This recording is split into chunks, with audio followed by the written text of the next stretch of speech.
Elden Ring Nightreign, May 30th. Release date confirmed. There apparently is going to be DLC for this. Hold on, let me pull up the notes. My super in-depth notes.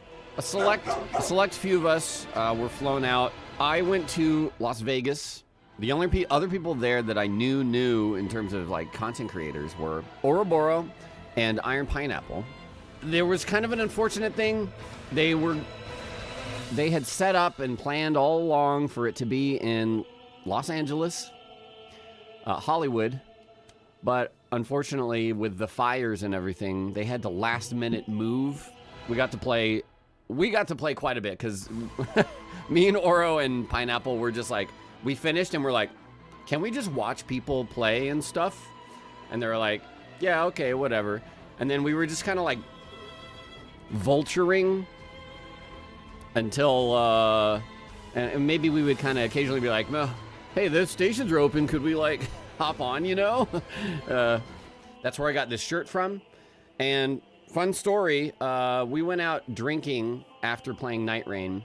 And I don't know how this happened, but we were having a really nice, deep conversations with one of the Bandai Namco employees. And one of the other ones, his name is Micah, is a really nice dude.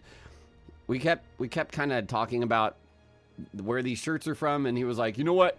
You can have my shirt. And we're like, what the fuck? And Oro wanted one too.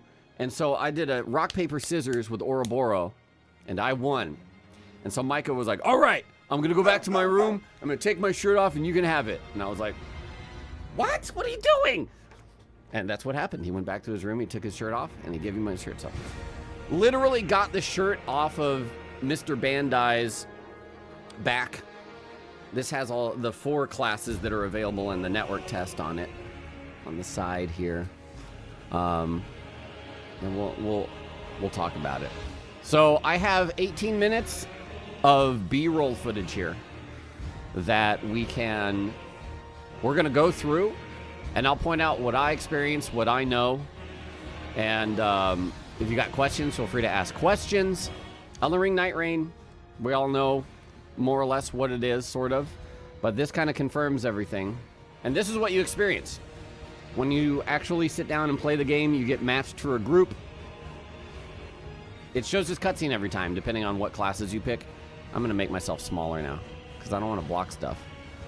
But some things just right off the bat, you can all be the same class. So you could do triple Guardian, you could do triple Recluse, and actually let me just restart. Here's what the different classes are. The Wilder is very brawler, great swordman, knight, all-arounder, very good, not too tanky, not too squishy, decent damage. The Guardian is the tankier one, the Birdman, right? Birdman. Recluse is super squishy, but has a really cool kit. The way that they work it's complicated, but it's really interesting. And I am really curious to see how people who are more magic inclined, how good it can be. Because it is like hunting horn, actually, yes. Now that you mentioned that, I was like, oh shoot, yeah, you're right. And then there's the Duchess, which is probably the class I played the most, who is a Dexy she's the fastest dodger and the fastest attacker, and I believe she actually just has the most iframes. Like I said, the game just begins like exactly as you see it here, and you cannot control where you go with the hawk at the beginning. But later in the match, if you find one of the there's like a tree you can interact with and it shoots you up and then you can fly, that you can control.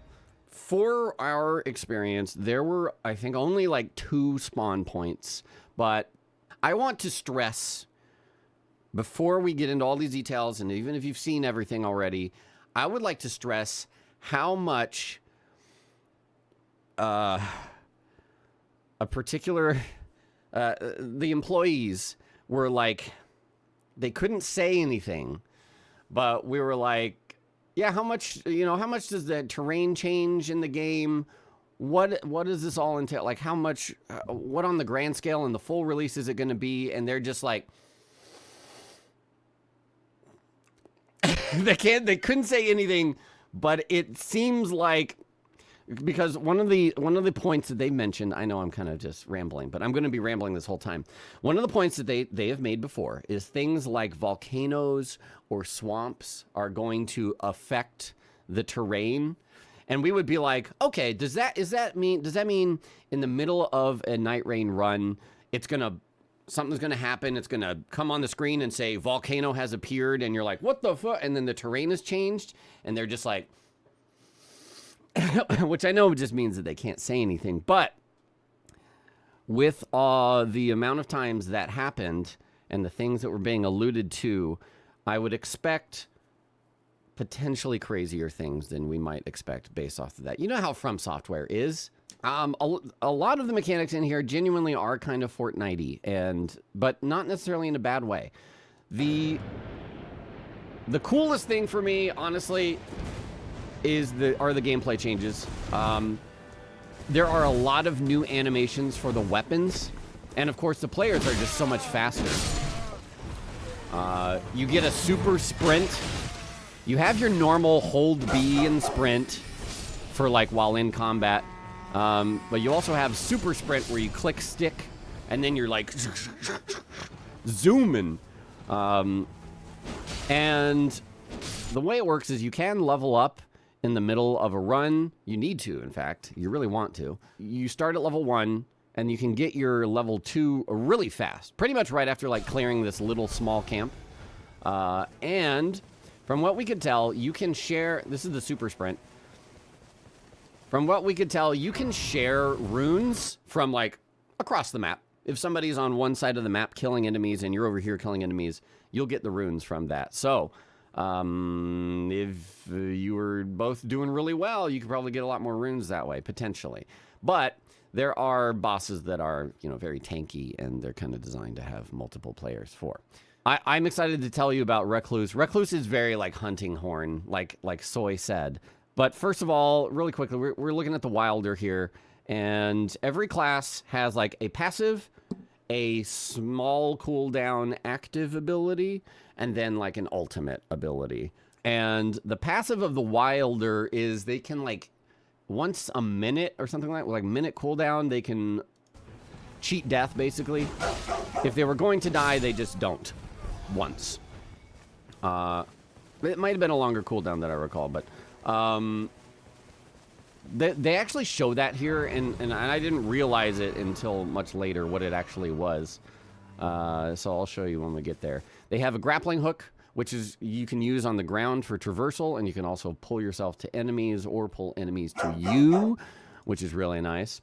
One thing to note here is you can see they don't touch the grace or anything. All of the interactions in the game they've made it to be very quick. So you don't touch grace. All you do is you run by the grace. And then when you're near the grace, I think you can just press Y, and it will just open up a screen. It will show you your level and some other information, and then you can just choose level up. And you go, bonk, level up. And you do not choose stats or anything. You are automatically leveled up. Just imagine that every class has a preset number of stats for each level, and you just go up that stat path, right?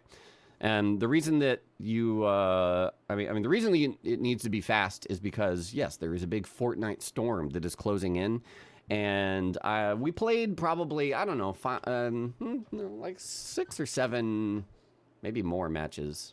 It's kind of hard to remember how many matches we did. But you'll very often find yourself just fighting some stuff, and then you're like, ah, crap, the circle's here. And then you just got to start booking it.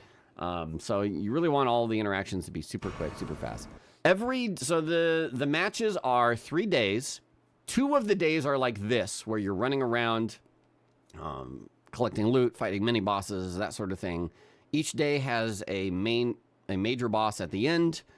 And then the 3rd day is just the final boss, which in the network test, and I guess the way it'll work in the full release, is before you queue up for your match, you actually choose an end boss that you're going to go fight. For this, and probably for the network test, the only one that we can choose is the Cerberus three-headed wolf chains puppy. So that's how it'll generally work. You pick your end boss, and then you just go. And then on day 3, all you do is you fight that final boss. Every class starts the same stuff. Wilder always starts with this. You don't get any armor. All you get is weapons, offhands, staves, shields, bows, and you have 6 equipment slots, and you also have talisman slots. Every weapon and offhand and shield and everything that you have, even if you're not holding it, gives you bonuses. So you want to fill up your slots giggity with weapons and bows and that sort of thing. And it might be a weapon you don't want to use at all. Maybe you're a greatsword boy, but you pick up this rapier because the rapier has increased stagger damage on it or something like that, or increased poise when attacking, things like that. There's a lot of effects in the game. Some of them are very powerful, and I'll talk about that in a little bit. In any case, like I said, every class has a passive. For Wilder, it's cheat death once in a while. Use grappling hook. And then the ult for the Wilder is very much a stake driver charge explosion thing, which does a lot of stagger damage and a lot of damage too. The cool thing about using your ultimates in this is it does make you immune. So if you time it right, you could just wait for a huge attack and immune through it, counter, potentially stagger the boss, and then that's huge. So this is a mini boss that you would find out in the world, and we all know it's Mr. Golem Man. And they'll have like a health bar in the world, and whenever you kill a mini boss, it'll drop a little looks kind of like a little black hole that you can go interact with, and usually you can choose like a weapon that's usually higher rarity, or you can choose like a passive bonus, which some of the passive bonuses were okay. Some of the bonuses, and I'm going to say this, some of the bonuses are build defining in the sense, like if you've ever played a roguelike, like Binding of Isaac or something like that, you could build entirely around certain. Now, I don't know if they're going to nerf them. But here's one that I got. I got one that whenever you dodge, you do an explosion around you, and that has like a 2 to 3 second cooldown.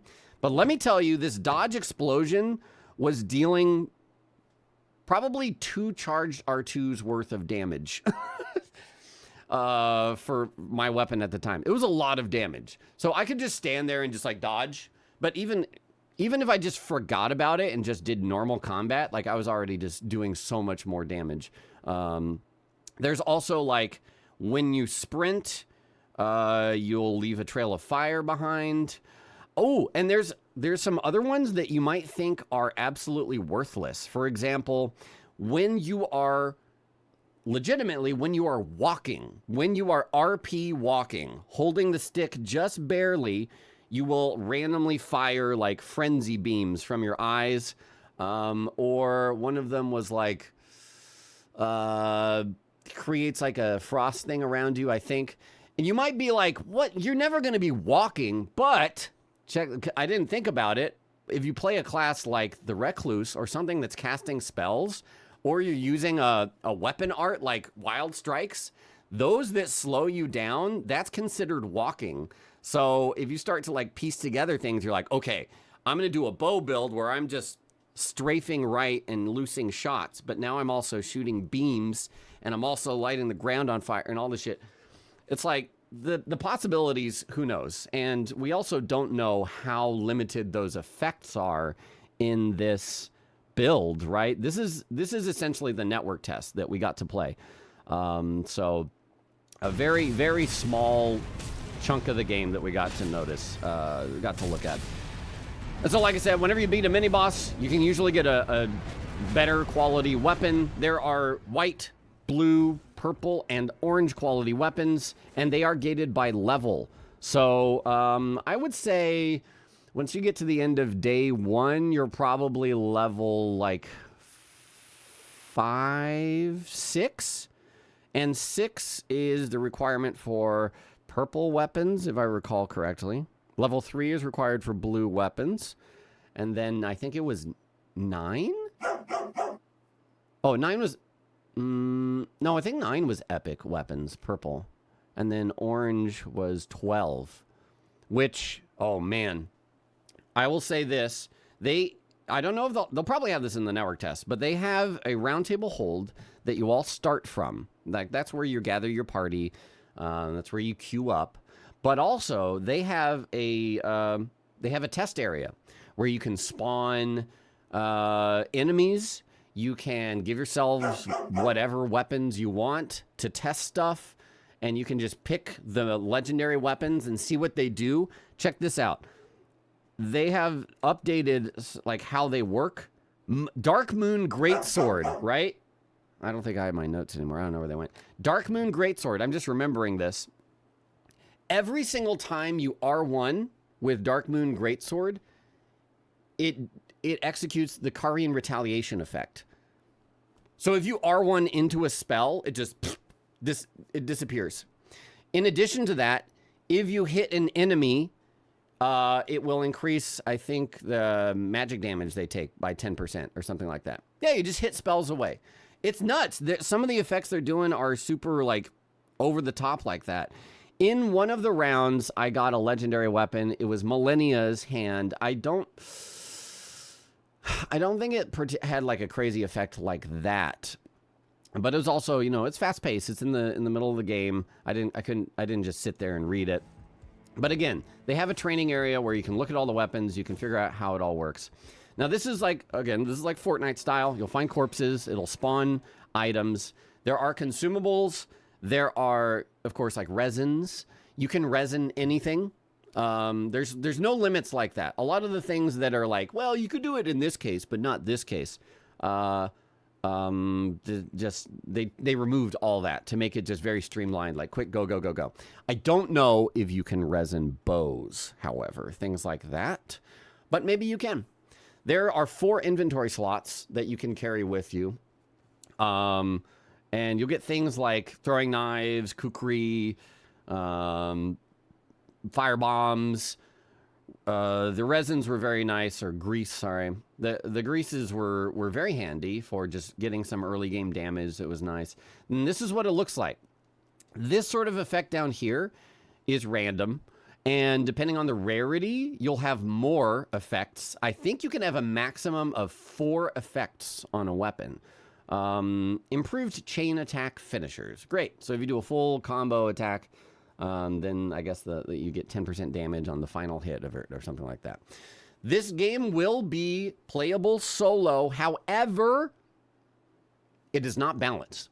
If you are playing it solo, you are playing the 3-person difficulty. It is not designed for first single player. They have that as an option because I guess they figure, like, you know, some people maybe just don't want a multiplayer at all. We'll give them the chance to play solo. It is 3-player difficulty, always, always, okay? That is what they are focusing. No 2-player. You could do 2-player by, you know, joining with 3 people and then having one disconnect. You could do 2-player that way. In fact, that's what most of our experiences were because, like I said, the Vegas hotel we were at, that was unfortunately they moved to last second, had a lot of network issues. And so the furthest we actually got to the final boss of the run, but unfortunately, day 2, Iron Pineapple disconnected. So it was just me and Ouroboros. That's the run that I got the Millennia, actually, the Millennia weapon. And we got to the final boss. And so we were just playing two-person. And that's rough because that boss is designed to split into 3 things. And now you're having to deal with 3 enemies all at once. And so you can imagine how that goes. But anyways, you'll see the boss later in this video too, unless you don't want to. It's the one they already showed in the trailer. So if you're worried about spoilers as far as new enemies, if you've seen the trailer, you've seen everything that's going to be in here. Or if you've played Elden Ring, because they will have some repeat Elden Ring enemies. But like I said, you want to have things in every slot. And what's kind of cool is you would think, like, how do spells work? Well, they just have spells that are randomly attached to the seals or to the staves. So you might pick up a staff and now it has Night Comet. Or in this case, like this seal has Rejection and Heal. Or it could have Lightning Attack or whatever. But the important thing is this buff. So even though this is the Wilder and a melee class, look at this, HP Restoration upon attacks. They could just put this in a slot, and now they have HP restore on attacks. But also they could just swap to that and heal at any point too. Keep in mind that they will have matchmaking. So if you're solo, you can just be like, I want to queue up with other people. I want to fill other people's groups. They have a good ping system in the game, which I think they'll show here in a second, where you can indicate, you know, this is where I'm going. Oh, this seal has Bestial Sling and Pass Threads and improved item discovery. And I'm not sure how much I would go for improved item discovery in this, but it could pay off. I don't know. Who knows what enemies could drop like while you're out in the field. I guess more options is never a bad thing either. How do you communicate when you aren't in the same room with your teammates? Like I said, pinging is the big thing. So I think they'll show it here. Oh, look, Warming Stone. Warming Stones came in clutch a couple times, too. So, oh, here you go. So they have the UI removed for a lot of this gameplay. But there's UI. It's got your standard compass. You can pull up a mini-map. Actually, they'll show the map in a bit, I think. Improved guard breaking. So here's the 6 slots, and you want things in all of the slots. There is no equip load. You're always the same speed. However, there are distinctions between the classes. The Duchess, for example, is the fastest character, the best at evasion and quick attacks. The Duchess has, if you double backstep, she'll do a dash back, but then she'll do a backflip. It's so fancy. And I'm not normally a Dexy character, but Duchess was really swag to play. And every weapon that the class... You always start with the same weapon on your class. But every starting weapon that I saw had new animations. And a lot of the other weapons in the game also have new animations. But there's some older animation weapons in there as well. So it's pretty fun to pick up, you know, a great sword. And now you're wielding it differently. And it's like, oh, what the heck? That's kind of cool. So let's see. Here's the item slots. You can adjust these as you go. And then there's 2 talisman slots. And the only place I believe I saw talismans, and I think we asked about it too, the only place I think you get talismans from are from scarabs out in the world. Yes, same weapon, but different animation. Correct. Yeah. We'll see if they have any weapons here that have different animations. Okay, so here's the map. And it's, again, it's like Fortnite, but... Just to relate it so you could quickly be like, oh, I understand what I'm looking at. Here's where they are. These are sites of graces. No, you cannot warp to them. This is the boss that they are targeting right now for this run. This is the triple Cerberus boss. There are, I think, these are little small camps. These little like, it looks like night fire, like blue fire. Of course, there's like keeps, castles, and generally the bigger the camps are, the harder the enemies are, because there's no way to really tell what level things are. But if you go to a small camp, it's usually small enemies. If you go to big fortresses, there's usually a mini boss there, that sort of thing. So you always know what boss will be at the end. Currently, the way it works in the network test, or what I played, you selected a boss for your run, and that is what the boss will be. I don't know what they intend for the final release. You know, maybe you'll just do it and you don't know until you get there. Let's see, what else? There were a couple of interesting things we saw. There is buried treasure that can show up on the map. There's also treasure maps you can find in the game, in like fortresses that will reveal stuff on the maps. I don't think I actually reached the buried treasure spot, but I think Oro and Pineapple went over and got something from it. But I didn't experience it, so unfortunately I don't know how it works. But it's kind of interesting. I don't know what that means exactly, like if it's good loot. I imagine it's better loot. You can also find red corpses on the ground that, as far as we could tell, are basically other players, other online players that have died and dropped gear. And those generally have better gear. If you go interact with the red corpse, it'll pop out potentially a portion of the kit that the player that died had. Drift bags, yeah, something like that. There's no PvP at all, Dante Gray. No PvP. Pure PvE co-op experience for 3 players. 1 if you're really ballsy. Which, honestly, from what I experienced, I'm not going to say the 1 player is not doable, but whew, those enemies are going to have a lot of health. And, but as long as you make it to the bosses and then fight them, that's all it takes, right? So... I'm definitely gonna be trying some solo though. What I would say makes it difficult is if you're trying to fight everything and clear everything. Although you can just you can kind of kill stuff near a grace, and if you are fighting, say at this little camp or whatever, and you take too much damage, you can just run back to the grace. It refills your heals you up, and you can go back out.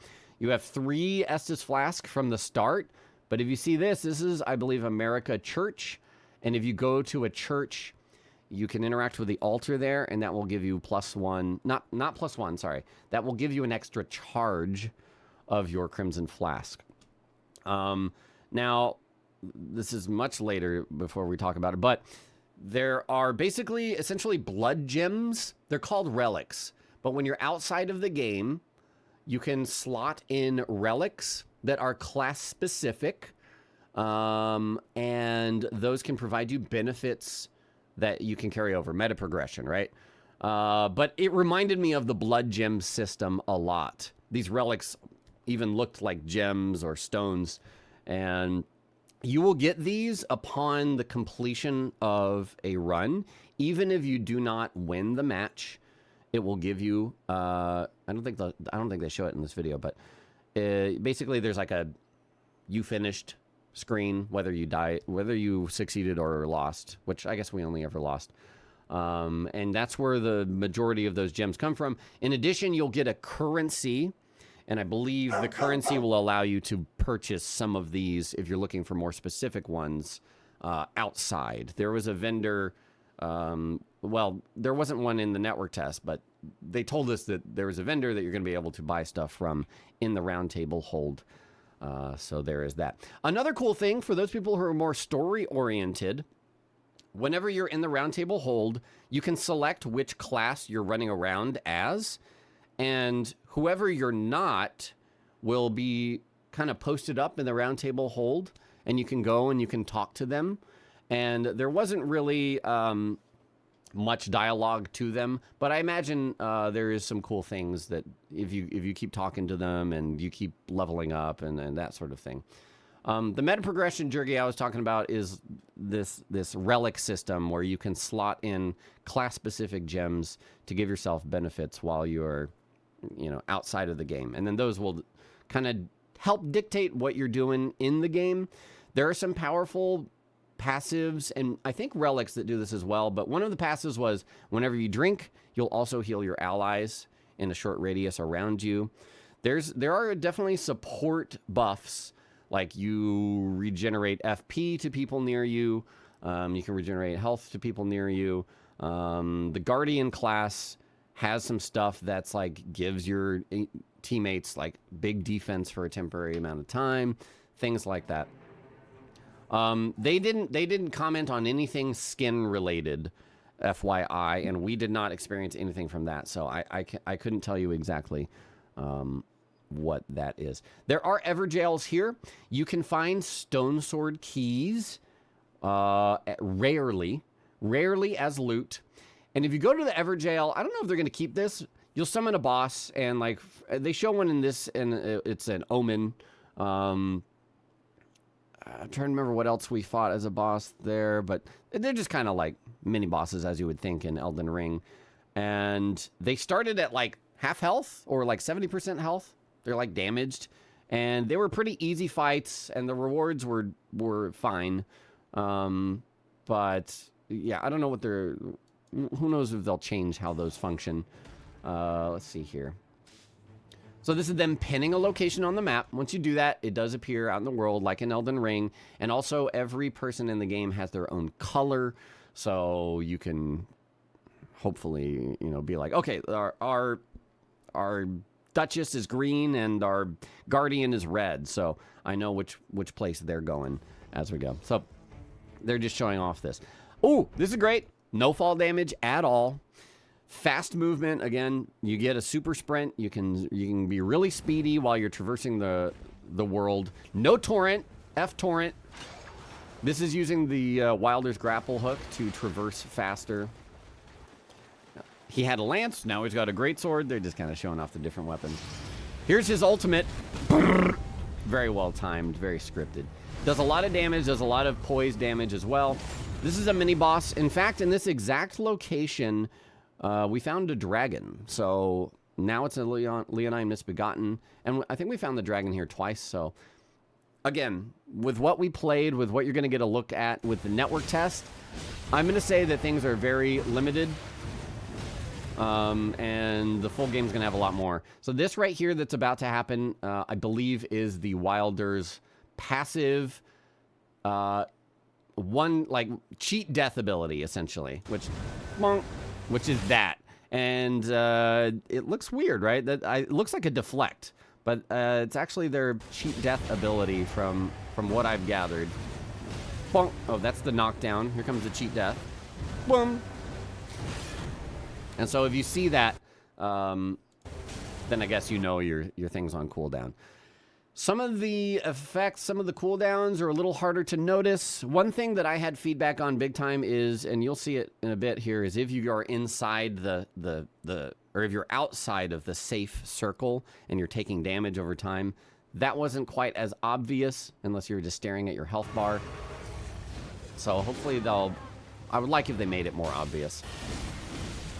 So if you die, this is what it looks like. You're on the ground. You can crawl around. And in order to be revived, one of your teammates has to come and attack you to deal damage to you. And so that's what he's going to do here.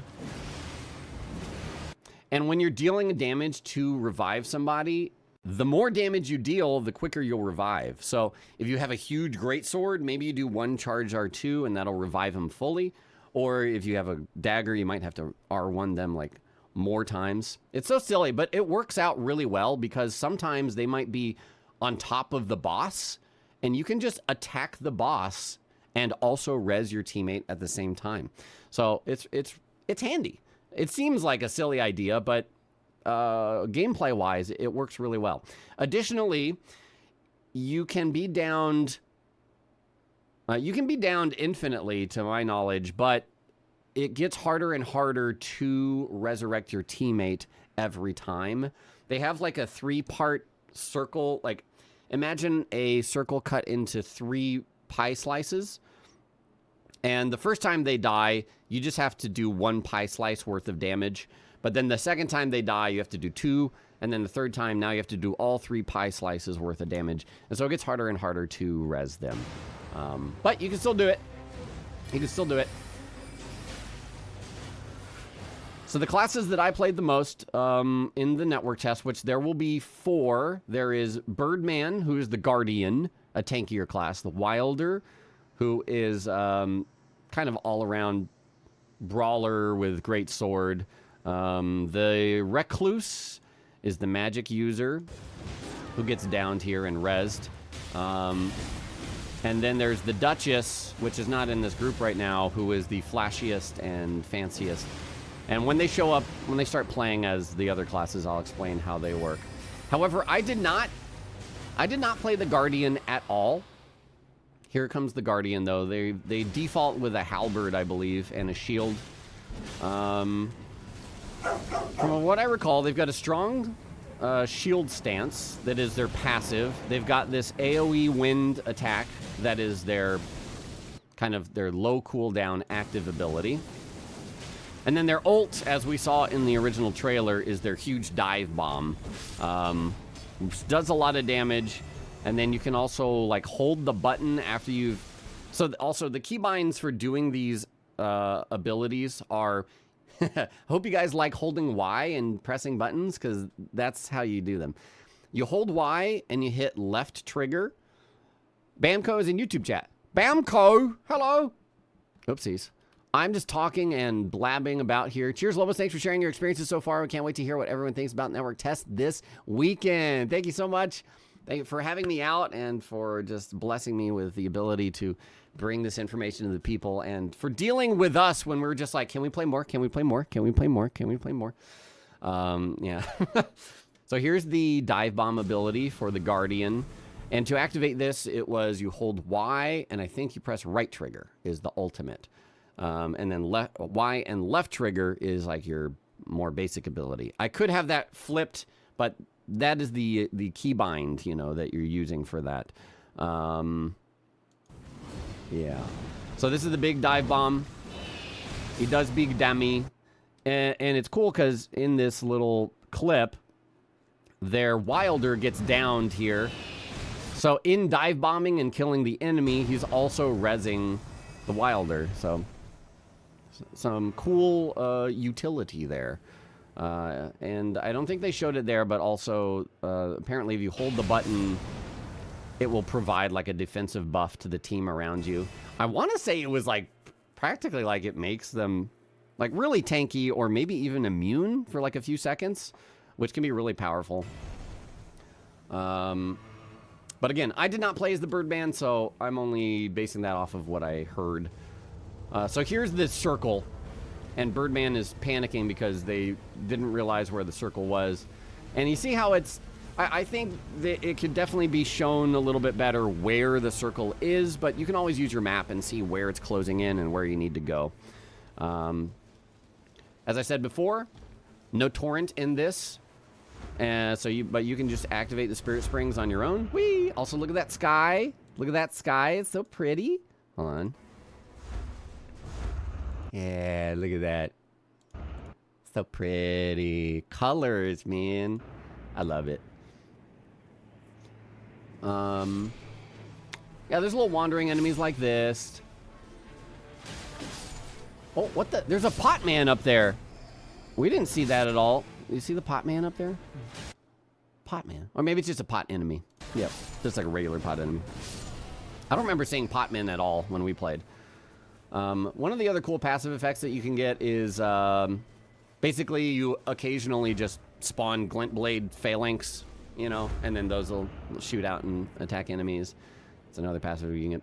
Some of those passives can also be, I think, tied to equipment.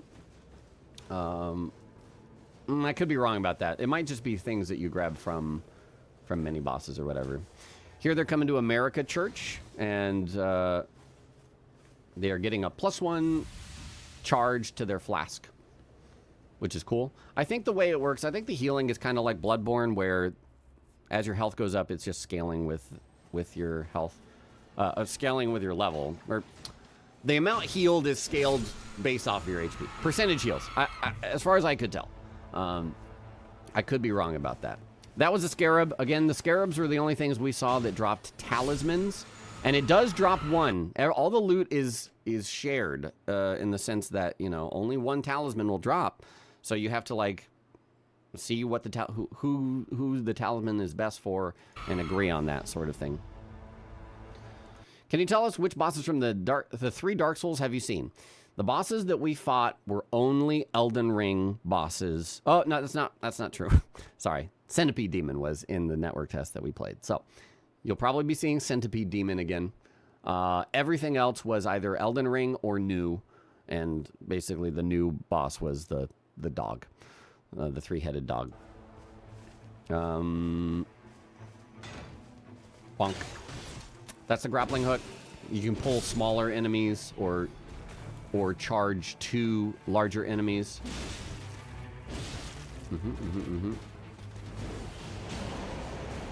Some of these camps you would go to and it would be a boss fight, but it's like, you know, Godric Knights or Knights of this. And you actually had to kill a bunch of smaller knights and then like a captain. And that's kind of the mini boss. And again, after you kill mini bosses, you get kind of a loot thing where you get to choose potentially a stronger-ish weapon, or you can get maybe a passive that will add on, just add on to your character for the rest of the run. You can also use the grappling hook to break a shielder's stance, so that's helpful. Tell us about how they beefed up Centipede Demon. Okay, well, you know how familiar I am with Centipede Demon's animations. They are definitely new animations. However, there is a good chunk of them that are, they're animated almost identically from the original. They're redone for sure, but it does have new attacks as well. So yeah, in terms of how a non-Elden Ring boss has been placed into here, it's definitely updated model. Even if that just means they kind of updated the textures and brought it in. But a lot of it was the same. I don't remember.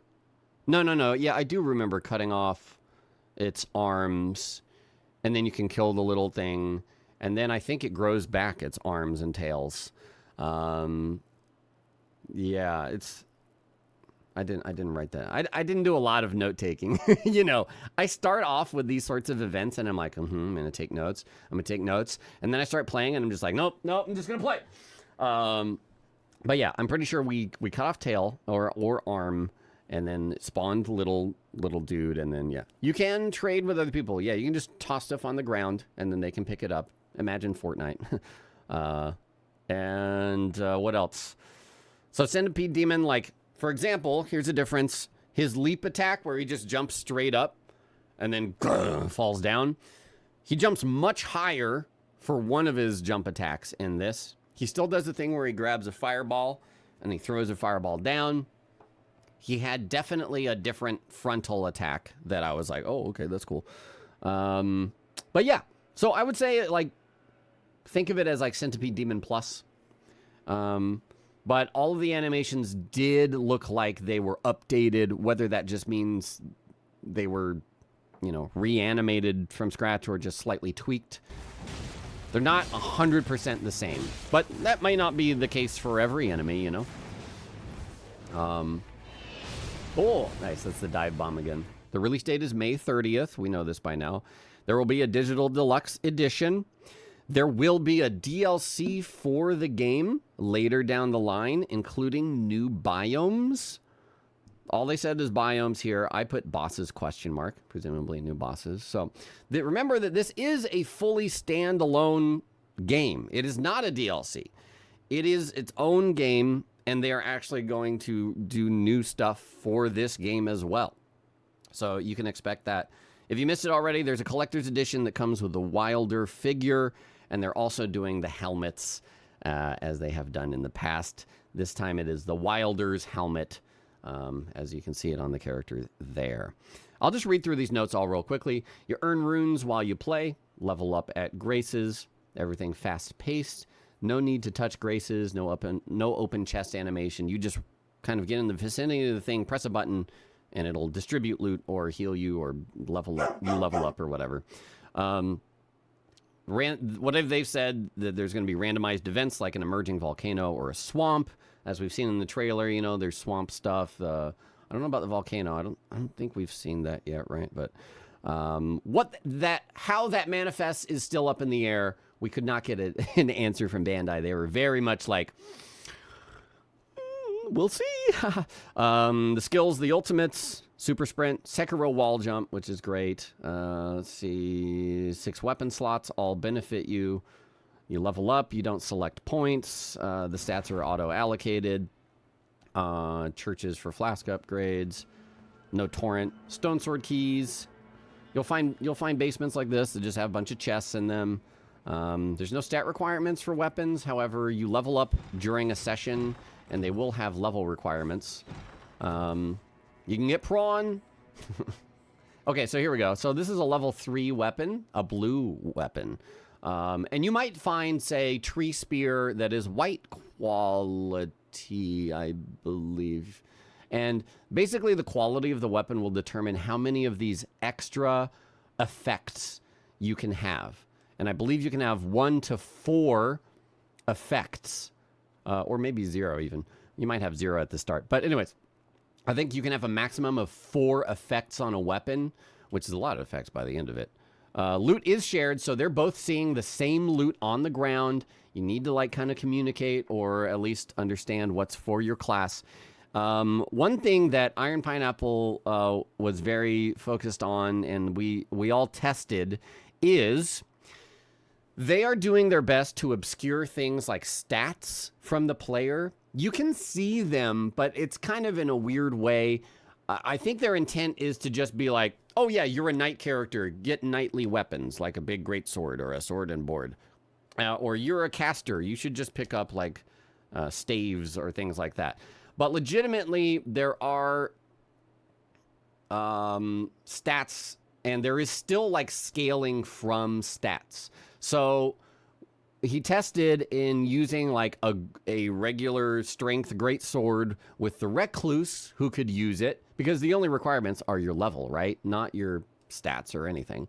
A Recluse with a sword hitting versus a Wilder with a sword, and yes, there is a difference. So don't expect to be like, I'm going to take frickin', you know, I don't know, giant slayer hammer or whatever on the Recluse and do that. So you should be playing kind of as the classes that you are. Of course, there's wiggle room there, right? I mean, if the weapon's just way better overall, you might want to use it. But you should try and build as a caster if you're playing the caster class. It will benefit you and the team, of course. But yeah, so here's them checking over some loot. Again, the weapon arts are also randomized there. One of the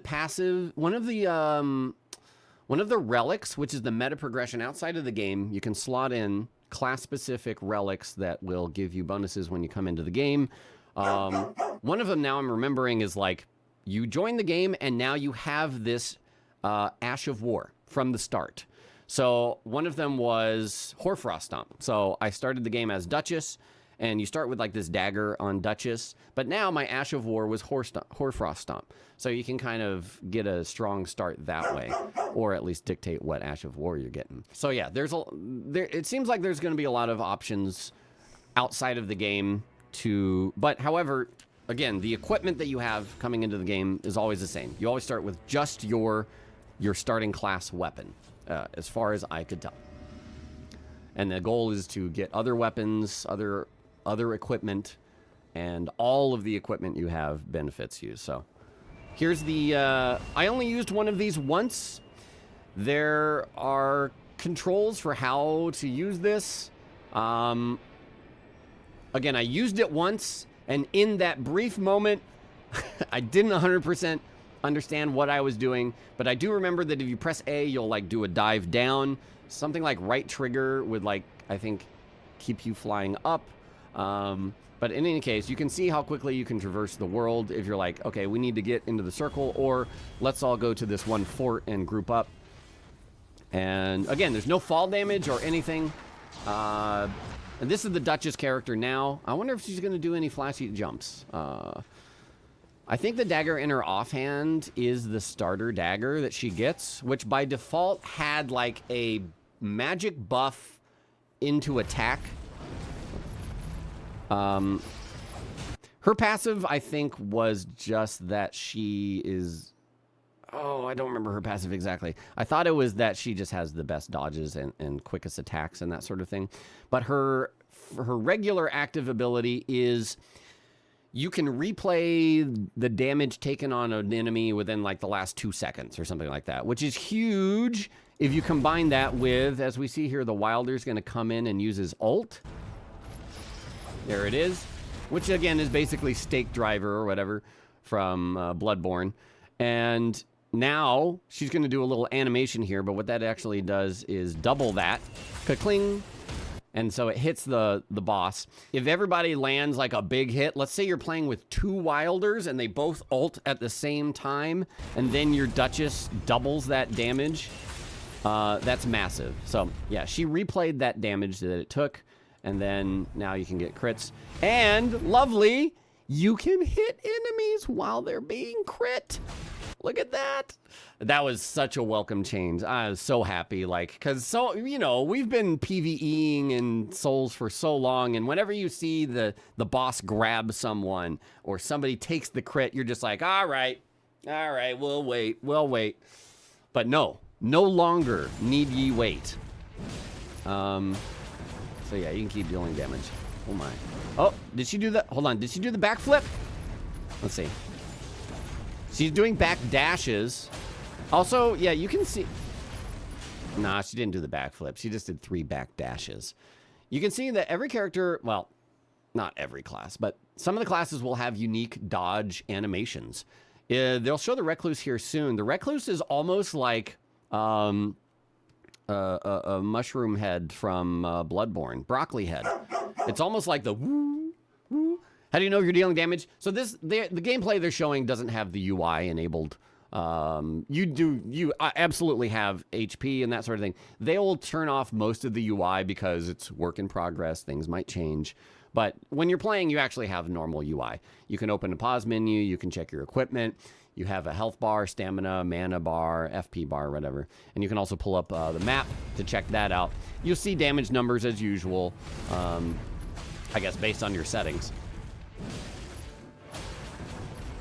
So, yeah. Oh, and then the Duchess's ultimate is a team invisibility. Oh, there's her, that's her starting weapon art. Ash of War on the dagger that she starts with, which is this magic attack, but then the weapon's also buffed for a little bit. The animations, too, are newer. See, they're quick and flashy and stabby. Oh, she replayed the damage there. That's what that sound is. Okay, so here she's going to stealth the whole party. And this lasts for like 10 seconds. And so they can get in a backstab on this guy, and they can hit him while he's on the ground. There was a situation, and this wasn't on a boss, but there was a situation where I used the stealth ult.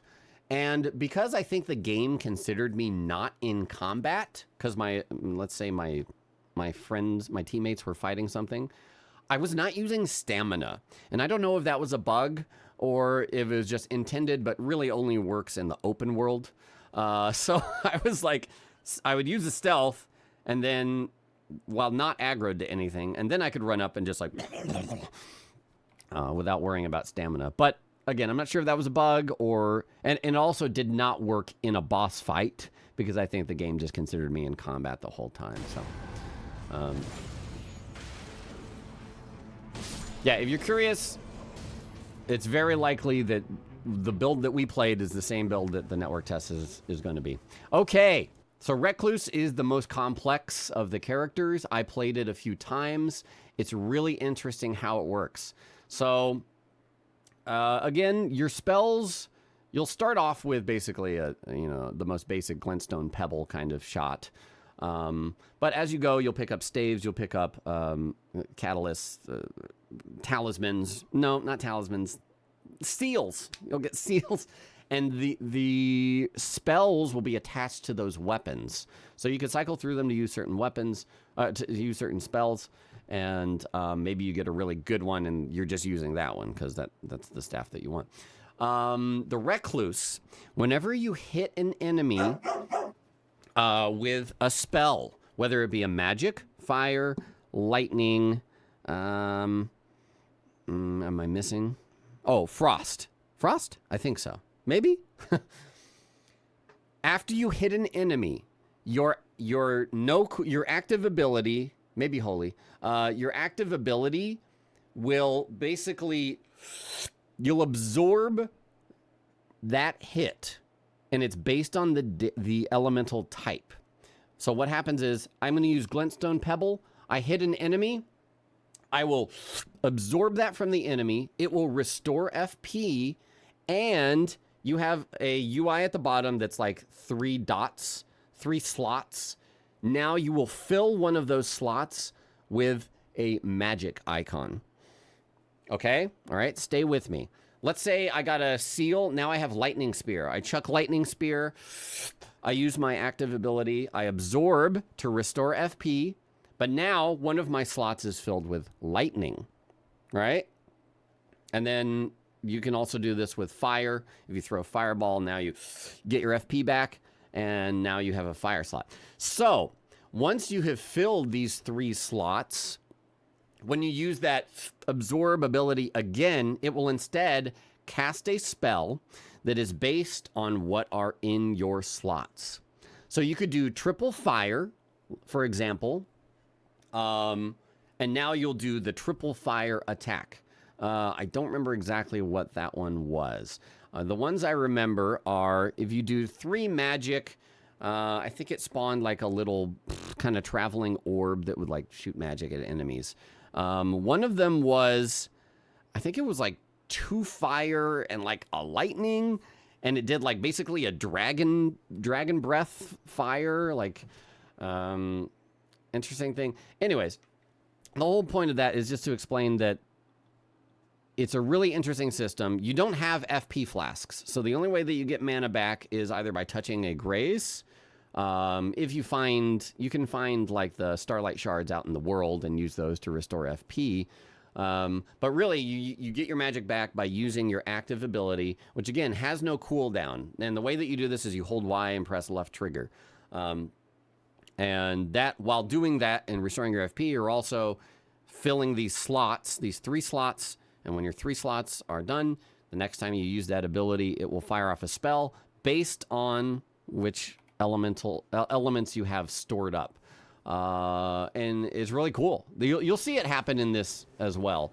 She also has, like I said, the very glidey dodge. It's not like Broccoli Man. Broccoli Man is too like slight, like whoop, whoop, but it's kind of like that. Here they're going to go activate an Everjail. Like I said, I think you need Stone Sword keys in order to use them, which the Stone Sword keys were pretty rare. I wouldn't necessarily expect to even get 1 per run. Maybe 1 every other run. So let's see. She's casting spell. Let's see if she does. That's the absorb, right? You saw. She does that. The reason I'm doing this animation is because that's what it looks like.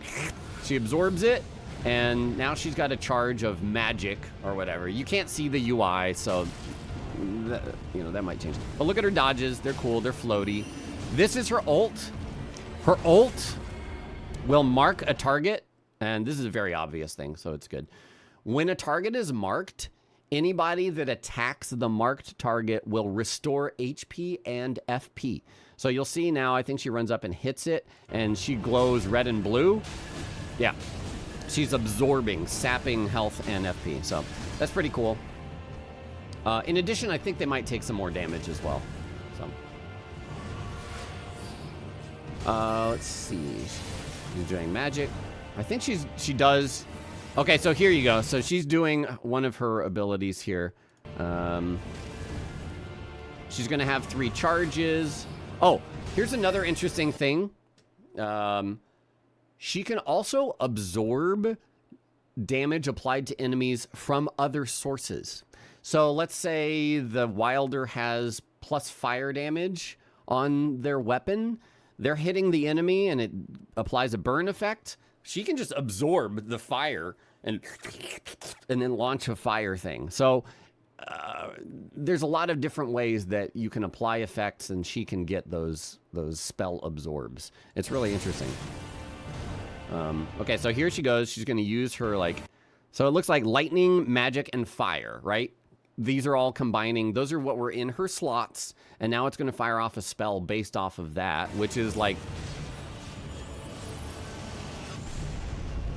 big arcane explosion. I think she also did did she do the whatever,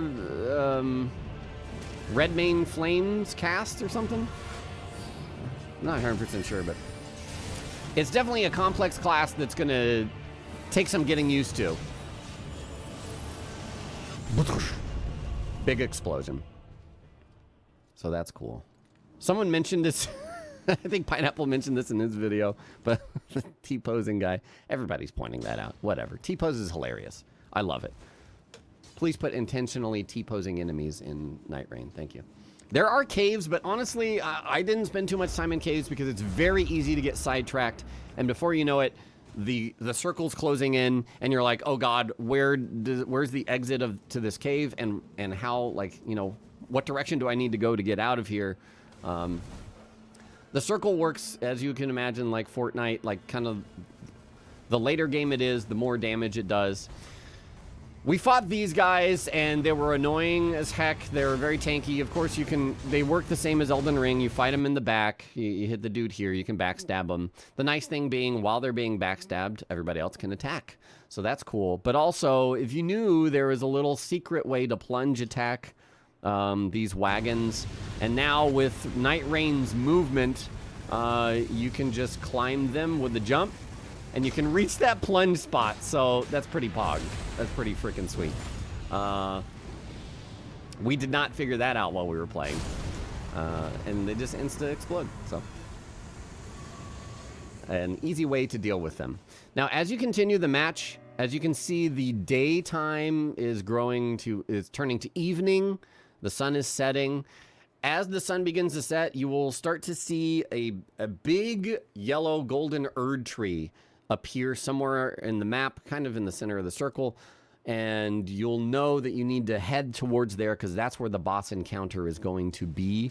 This isn't the boss encounter, this is still just a world boss. But you can see the circle is closing in over here. It looks like it anyways. And the circle does update like a battle royale. It's not constantly creeping in. It will just, maybe the first one's like after, you know, 3 or 4 minutes, and it'll say that the night is encroaching or whatever. And a day is about, we were timing it, and then we got distracted and we missed the timer. It's around 12 minutes or something like that for one day. So here's the big golden Erd tree. They see it. They're hopping on one of those things. You can see the Recluse run around down here. This is cool. This effect of the, you know, as you approach the Carian Palace or whatever, Loretta shooting the rain of soul arrows. This was just happening around one fort. And I'm sure there's an NPC tied to it up here that you could go kill, Miniboss or something. So they're heading towards this big yellow Erd tree, this big golden Erd tree. That is the location of the boss for the day. It's nighty time now, and this encounter they're gonna have is demi-humans. It's like one of the magic demi-human queens. So you always have like a preliminary encounter versus like smaller versions of whatever the boss is going to be. So in this case, you kill these. I think it is slightly time-based as well as whenever you kill them all. Like if you're too slow on killing all these, I think the boss will spawn and you'll have to deal with all of it at once. But after you clear this preliminary wave of enemies, then the boss will spawn. And this boss is, whatever his name is, Yoda. It's Yoda and a magic demi-human queen. But it's a little different. Onzu, yeah, that's one, yeah. It's a little different. At some point when we were fighting him, the little guy spawned like a dozen like mirrors of himself. They were like phantom versions of himself that died in like 2 hits, but there were a lot of them, and it was kind of it was a little messy. In terms of which bosses we fought at the end of day 1, it was Centipede Demon most of the time. And I think this boss. I think these were the only 2 in the version that we played that were showing up. This is the, once you finish a boss, or I think there's like a smaller version of this for mini bosses. This is where you would choose a strong weapon or a passive effect. And this is the UI. You'll see, they'll open it. Come on, open it. Open it, dude. Yeah. So you get to pick between one of these 3 things. And this, look at this. Poison and rot trigger continuous HP recovery plus 7. Poison or scroll around. Okay, that's one thing. Increase sorcery and incantation duration. Okay. Gradual restoration by flask. Flask slowly restore HP. I'm not 100% sure, but I'm willing to bet that that's you drink, and then after a while, it after you drink for a while, you have HP over time. This is where you can get some really powerful abilities, like the one I mentioned. When you dodge, you explode, and that did a lot of damage. And you can kind of build for a dodge build. After that, there's a lot of things that are like reduce, increased stamina regen. There are support abilities that are like increased stamina regen for party, increase FP, or you regen FP for your party, or whenever you heal, it heals your allies around you. And there were also a lot of things that were like, does thing for your party, but not for you. So like a selfless build. So choice paralysis. And again, if you've never played a roguelike, this might seem like, oh my God, how am I going to be doing this all on the fly? There's only, you only get a little brief moment to think about what my build is. I say don't worry about it. Nightreign is such that you're going to be playing a bunch of runs, right? And kind of figuring out what you like, what works well. Just pick and understand that, and try and keep that in mind while you're continuing your playthrough, and go from there. So after you grab this effect, everybody grabs it. The fire gets pushed back, and then you start day 2. Oh, look, the Recluse is using the freaking Giant Crusher, like I said before. That's funny.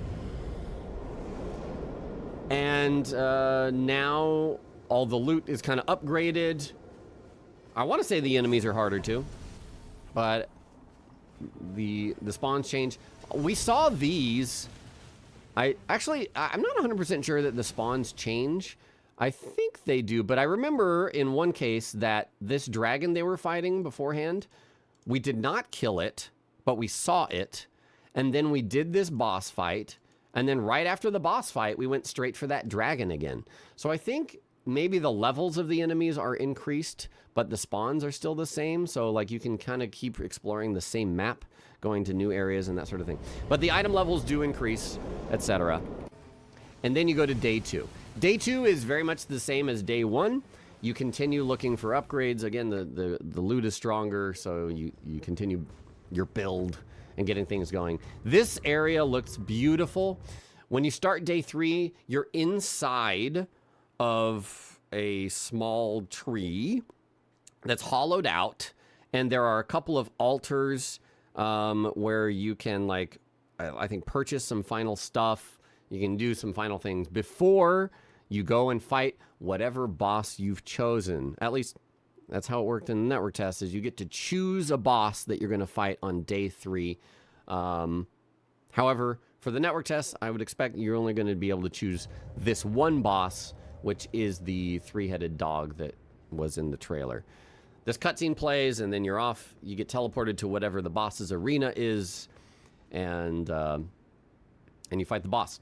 Again, we did not beat it because of the unfortunate thing that they had to last minute move our event from LA due to the fires to Las Vegas, and I believe it was the hotel mainly that was having network issues. So we couldn't get through an entire match with all 3 of us in it, but I did get to this fight with Oro, and we got the boss down to, like, I want to say like 30-40% with just the 2 of us, which is pretty good. There is meta progression. Anytime you finish a match, whether you win or lose, you will get these relics. There are these stones that you can slot in. They are class specific. Like each class will have. There are some that are shared between classes. For example, maybe the Wilder has 2 red slots and a green slot, and maybe the Recluse has 3 blue slots. And so these gems can be shared between all of the classes and everything. Of course, this is spoilers for one of the bosses of Nightreign. But I think there's in total 8 of these bosses. Oh, they all stealthed. Oh yeah, stealth can be huge for rezzing your companions. And also he's using the bow to res. That's pretty good. But yeah, this boss is very clearly a very cleavy boy, and then he splits into 3, which is very much, showing how they've designed this for 3 players and not any other number. We got past this phase. He will combine back into one after a while. Not sure if it's time-based or HP-based. We didn't kill one of them, if I recall. We just did enough damage and then eventually he recombined. Oh, there he goes. He recombined. But yeah, they don't show them succeed here, and also we did not succeed. So again, after you finish a match, you get kind of a results screen. You get some loot, some of these relics potentially, and you also get currency, which will let you back at the hub in the Roundtable hold. It'll let you purchase who knows what outside of the game. I know that you'll be able to purchase, as far as I know, you'll be able to purchase some specific relics, which are the things you can slot to kind of give you some more power before you start your match. But other than that, you start as your class every time. So, was the Sekiro character available? I don't know what the Sekiro character is. I assume it's the one that was doing the deflecting in the trailer. No, there was no deflect type character.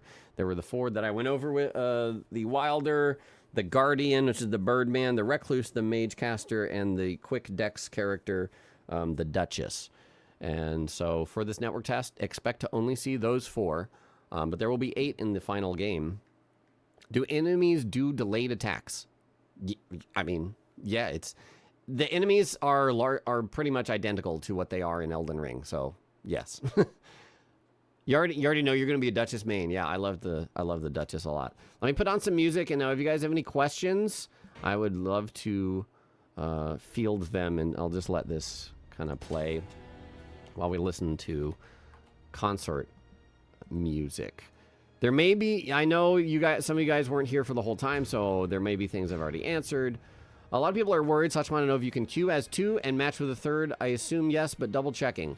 That's a good question. We didn't have any sort of experience like that. Remember, we had a very catered experience that was like, group up as your 3 and go. That's all that we got to do. But that is the intent, as far as I know, is that you can group up as 2, but you have to pair with a 3rd rando in order to play with a full 3. Yeah, that sort of stuff we'll figure out on Friday for sure. Hey, Jess, how's it going? Any broken synergy you found? Broken? Well, like I said, the ability that I got that was when you dodge, you explode, that was very strong. And then as far as broken synergy, it's not broken, but it's just like kind of scripted and makes a lot of sense. The Wilder's ultimate, huge hit plus stagger, and then the Duchess can replay all damage taken to an enemy within the last 2 seconds or so. So, group with 2 Wilders, coordinate your ults, have the Duchess replay that damage. That's a big hit all in one go. Do the runs essentially end with you winning, everyone dying, or you running out of time?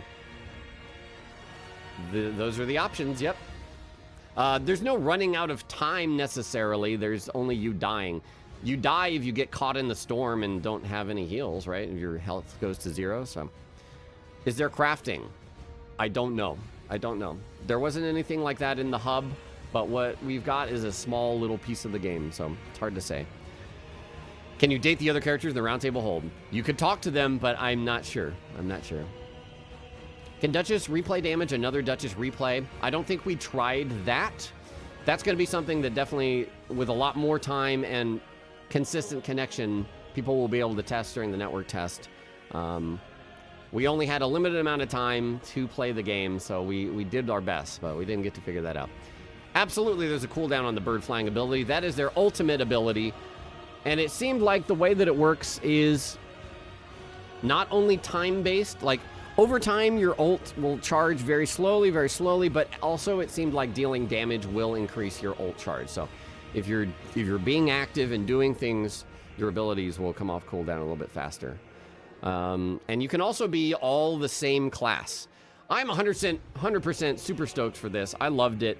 My only question in my head is, how far is this going to go in the full version? But if this is, let's say, 1/5 of the experience, I know I'm going to get a lot of playtime out of this.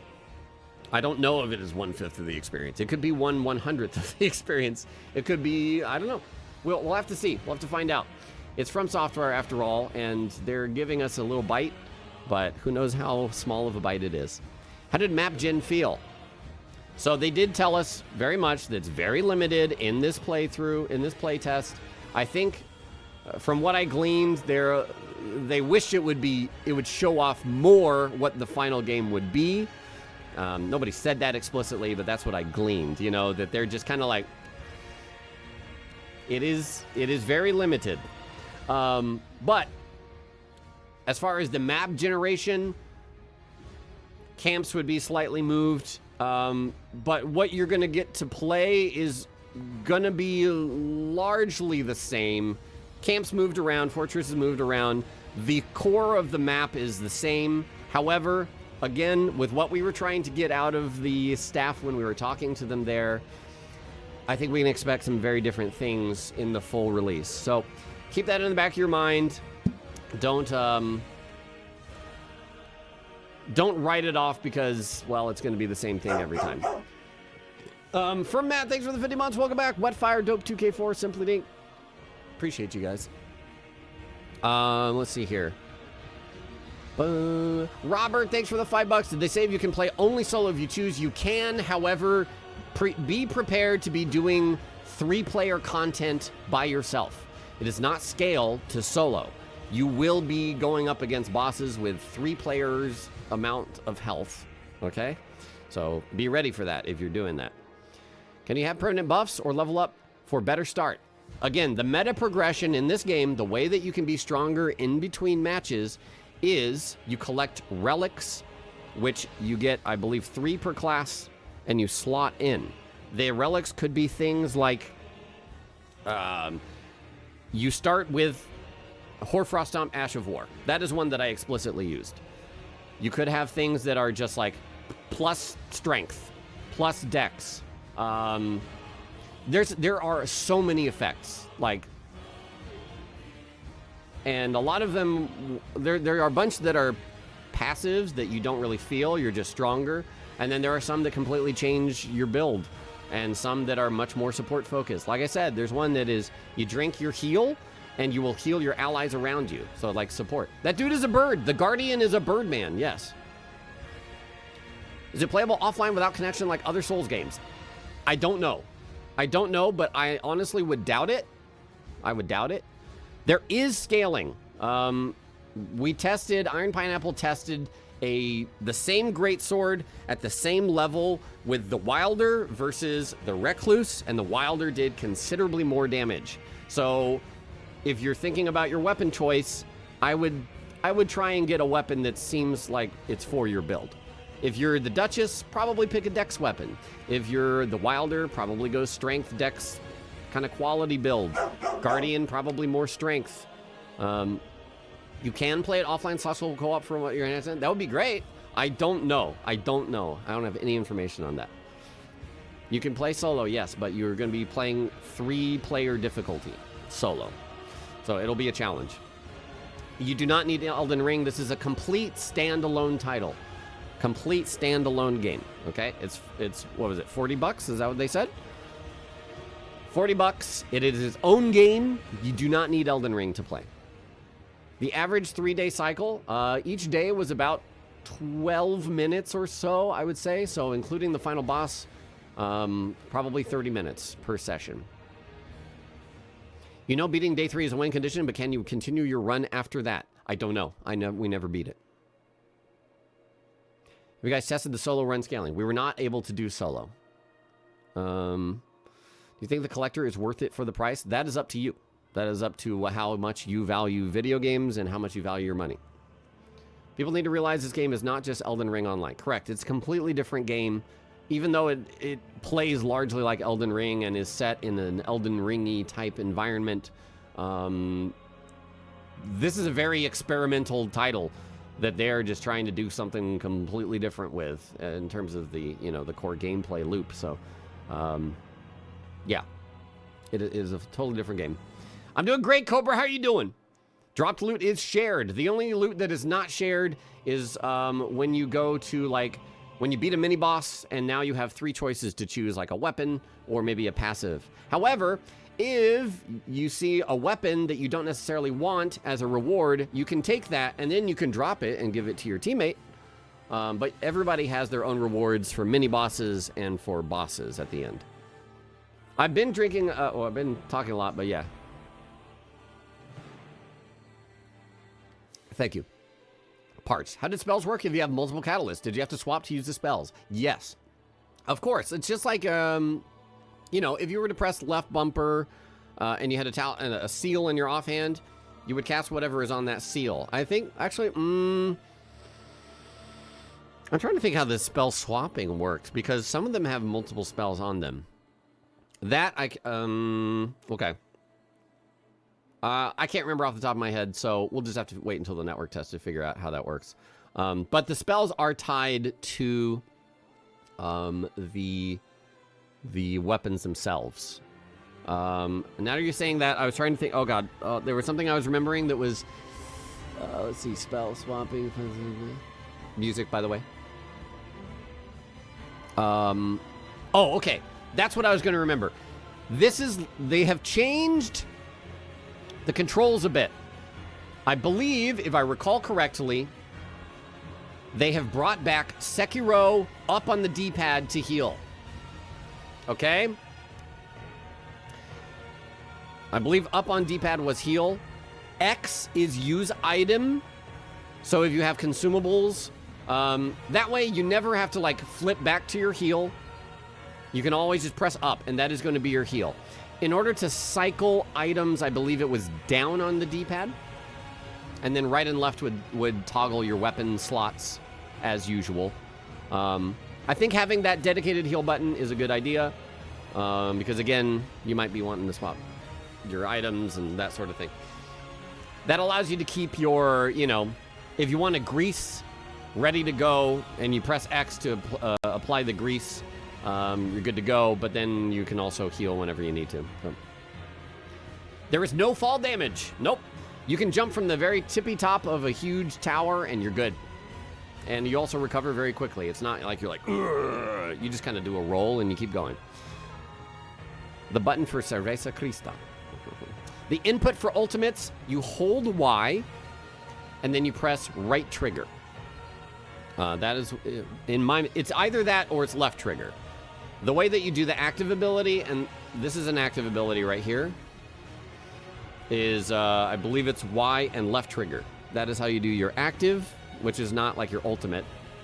And then your Y and right trigger is the ultimate. Yes, ultimates. The ultimate for Birdman here we saw earlier. Well, actually, I'll show you the Wilder's ultimate is right here. It's like a big stake driver hit. And you are immune while you do your ultimate. So you can use your ultimate as a defense and a counter, essentially. As you can see, he's coming in. Misbegotten was going to attack him, but you can just go immune and do your ultimate and whatever. His is a big stake driver hit. Birdman is this right here, the dive bomb from the trailer. This dive bomb does a lot of damage. And then you can also, as far as I know, hold the button after you've done the dive, and it will provide like a defensive buff around you for a few seconds. You have access, but the email says it doesn't start till Friday. You need to Google Nightreign network test, because the network test is only open for very specific times. Keep this in mind. Where's the schedule? Oh, here it is. Look at this. Okay? It's not just open from the 14th through the 16th, and you're able to play at will. It's also in the email. Yeah, check that. Make sure you're not thinking you can play at any time. It is very specific 3-hour windows. I imagine they would do this maybe if they wanted to do any updates in between to their servers and this and that. You know, in between sessions. We'll see. We'll see exactly how that plays out. But do enemies scale for single player? Nope. You're going to be fighting against 3-player enemies. Would you say your hype level has gone up, down, or stayed the same since the network test? It stayed the same because I try to avoid hype. It was very fun to play, and I am very much looking forward to playing the network tests, of course, but also seeing how broad and how seeing the breadth of the game as it goes. Yeah, quick hot fixes. 3 a.m. is 6 a.m. is nasty work for Pacific. I am going to be waking up. For me, it'll be 5 a.m. to 8 a.m. I'll be waking up Friday for that 5 a.m. session, and I'll also be playing the 9 p.m. to midnight session on the same day. I probably won't do the second 5 a.m. slot, because that's rough. I don't... Would you recommend Nightreign to someone who never played base ER? Yes. I would I mean, of course, I love the game, so I'm not going to not recommend it to anybody. I think you'll have a harder time getting into the game more quickly, I guess.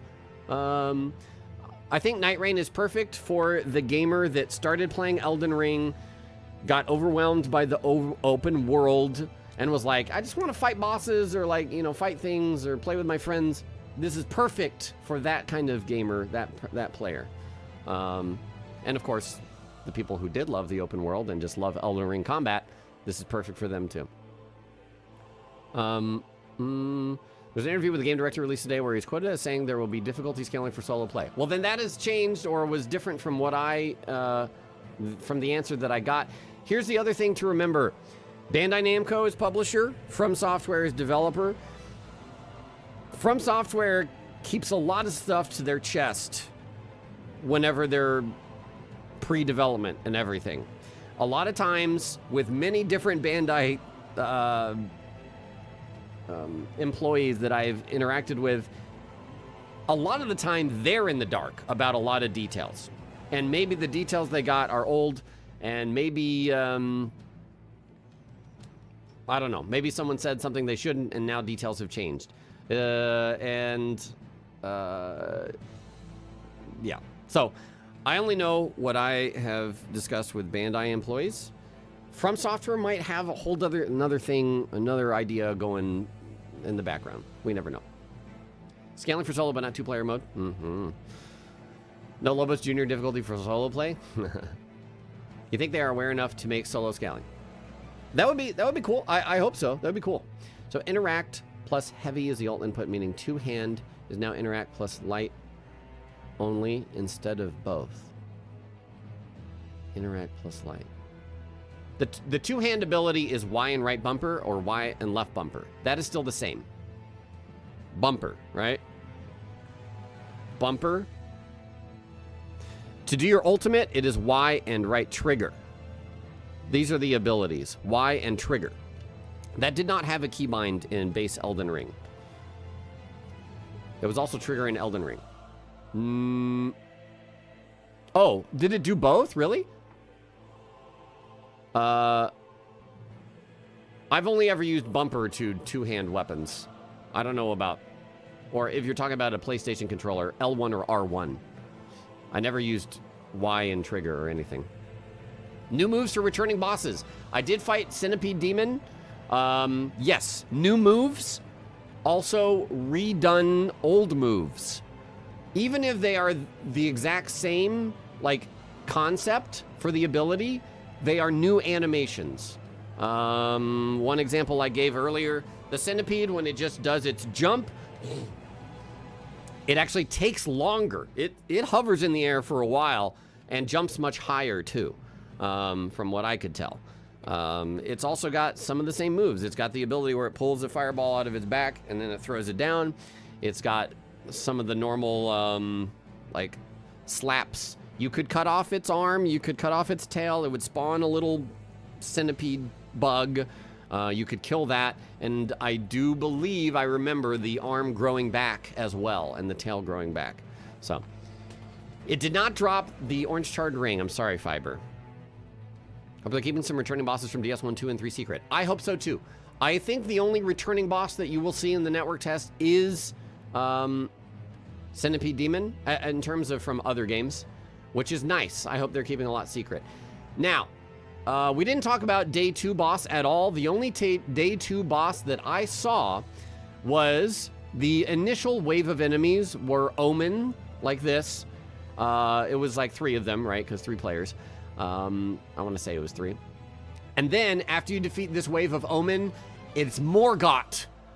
Now, Morgott did have new abilities. It was largely the same Morgott that we know and love. However, it was basically phase 2 Morgott. And if you remember, he had the, he's got the blood where he enhances his weapon with blood and he does some stuff. So Morgott had a thing. Oh, wait. Okay. First of all, before I get to the blood thing, he had a charge up Holy Dagger Throw ability.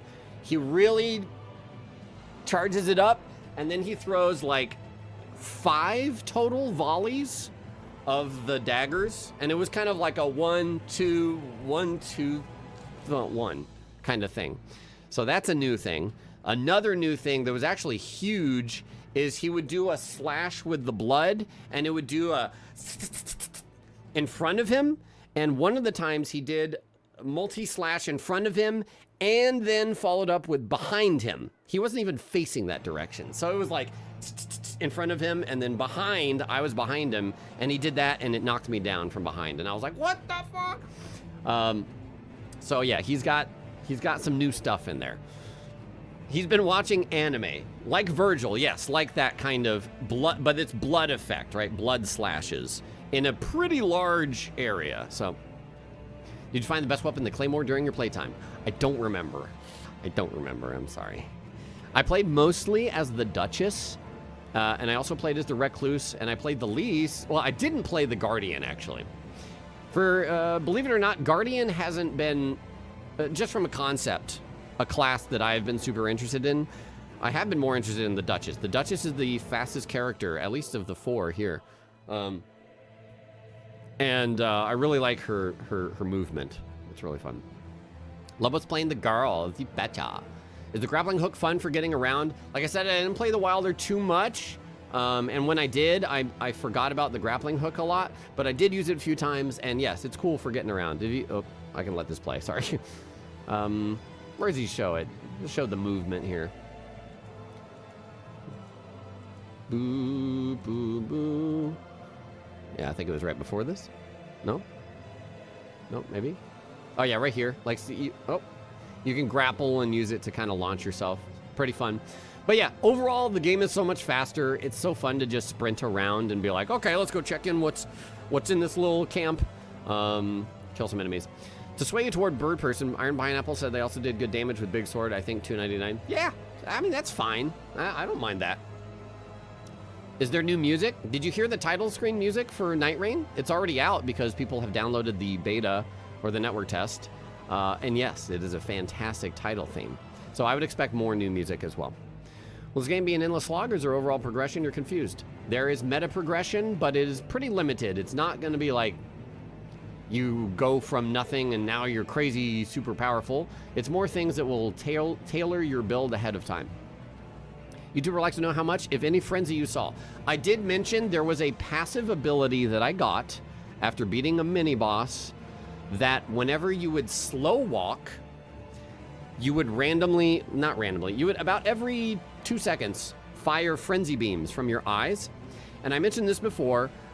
You might be like, well, what the heck, slow walking, when am I gonna slow walk? But look at this. The Guardian right here is slow walking. While he's blocking, that's considered slow walking. So any effects that would trigger like that would be triggering now. Also, if you like pull your bow and you're holding it to shoot, or you're just rapid firing like this, that is slow walking. There was something else I was doing that I was like, oh man, it was like wild strikes. If you're doing wild strikes, now you're slow walking. And there were a couple of effects that were doing that while walking, which I was, while standing still or only walking to my knowledge. And then there are also effects when you sprint. One of them was like you put fire on your feet, things like that. Some really cool stuff. Yeah, casting is slow walking. If you're like shooting glintstone pebble or whatever, yeah. So I think there's going to be a lot of really interesting builds that come from that. But I also think it's going to be similar to roguelikes, where you kind of got to, take what you get in the run and work with that. Can you keep items for other characters? You can hold on to items and then you can drop them later. But here's the thing. You have 6 limited weapon slots, whether you're putting a weapon, a shield, a bow, a seal, catalyst there. And you want those slots filled because they all benefit you. All the passives on them will benefit you, even if you're not wielding the weapons. So you're not likely going to have many empty slots that you could just carry stuff around for people. There are also 2 talisman slots. The talismans we saw you could only get from scarabs out in the world. And then you have 4 item slots. No carry weight at all. I don't remember exactly how the spell swapping works, Evidion. That's something we're going to have to see in the network test, or maybe another person who played early noted that. But what I remember using spell-wise was I had Glintstone Pebble from the start. I did use lightning, like a lightning spear. I don't remember if it was called lightning spear. I'm not the biggest spell guy, so I don't really remember names and stuff, but you know. I don't remember how the swapping works. Do you know if matchmaking will also have things like multiplayer passwords? Yes, passwords, yes. Is everyone light load or does it depend on the class? The class defines the movement. So the Duchess is the fastest. It has nothing to do with your equipment. Equipment will not change your movement speed unless it explicitly is something that like grants you movement speed or something like that. Yes, multiplayer passwords are a thing. They're a PS5 disc or just a digital key? I don't know about that. Do you think Artorias is in the game and do you think he'll be my friend? Ralph, I don't know. That'd be interesting. They would consider adding support for duos post-launch potentially. Oh, that's interesting. Okay, all right. What about the woman of the trailer? We gleaned nothing lore-wise, really, from our early test. The only thing that I commented on that was kind of cool lore-wise is when you're outside of the game, you're in the Roundtable hold, and you get to pick which class you're walking around as. And whichever one you're not currently controlling, the rest are placed in different areas in the hold, and you can walk around and talk to them. For what we got to play, it was very limited. They just had like one line. But it's clear you're going to be able to kind of glean their stories and talk to them about what's going on during that. Is there a menu to view item lore descriptions in like before? Yes. Oh shit, Oro Raid! Yo, what's up, Oro? How's it going, man? Were you having the same discussion about our experience? So Ouroboros and Iron Pineapple I played Nightreign with at this event, and it was really good. I love Oro. You absolutely can two-hand weapons. Yeah. It's the same as Elden Ring. Think Elden Ring. I don't know why they're one-handing so much, but yes, you can two-hand weapons. From your POV, is the game going to be a banger or is it a bit more complicated? I think it will be a bit more complicated banger. I don't think complication is bad, but also it is also much more streamlined. So it's, in that sense, it's less complicated. I think what they intend to do is remove a lot of the things from Elden Ring that make it, harder to just make it even more easy to just jump into and play, right? You jump in, you're playing the magic class. You see a magic item, you're like, okay, I want that magic item. That's good. You see a greatsword, you're like, well, I'm a mage. I don't want to take that greatsword. I think those sorts of instincts are good for what they're trying to do in the game. You can use a greatsword on the Recluse, but in the behind the scenes, there are still stats. And I'm sure this is all going to be data mined once it's on PC, right? And people are going to know exactly how it works and all this stuff. But what I actually enjoy when I was playing this, Iron Pineapple was very much like, how does this work? What are my stats? What is the scaling? This and that. And I was approaching this, and the way I was playing it and the way that they're presenting it to us, I very much felt like, yes, that is there, and you can min-max and optimize But it seems like the kind of game that you don't need to do that. You just need to go, oh, this seems like a fun ability to use, or this seems like a good weapon to use. Obviously, there will be like things that are better or worse, and I'm sure they're going to balance things too later after the fact. But I think they're trying to build an experience where you can just jump in, and especially if you're not somebody who dives into the numbers and all that stuff, you can just pick stuff and it'll work. It'll work, you know. But also, it's going to have that thing of roguelikes where I think you see that one ability and you're like, oh shit, we got that ability. Let's go. We're doing a dodge explode run now, potentially. I don't think the game lasts long enough to really create super crazy in-depth builds like that. Thinking Binding of Isaac, where it's like, okay, so now the game plays super completely differently from what you start as. But like I said, I got this dodge and you explode ability, and it was very powerful, and I kind of could have just played as a dodge class at that point and just dodged to do the explosion, and that was it. There will be DLC for this. They showed us a presentation before we got to play. The only thing I noted is that there will be new biomes in this DLC. I expect they might do new classes, new enemies, of course. But that's what they said. They said they plan to do a DLC. So they already said DLC will have characters and bosses. Well, there you go. What we heard might have not been the full story. Also, I may have forgotten things or not taken, deep enough notes because I was having an experience, okay? But I still wanted to bring this back and share it with y'all. Biomes, you mean Lanedale/Caelid-like map? That's a good question. That's a good question that I don't have an answer for. Yes, we know that the game is launching on May 30th of this year, Bread Munch.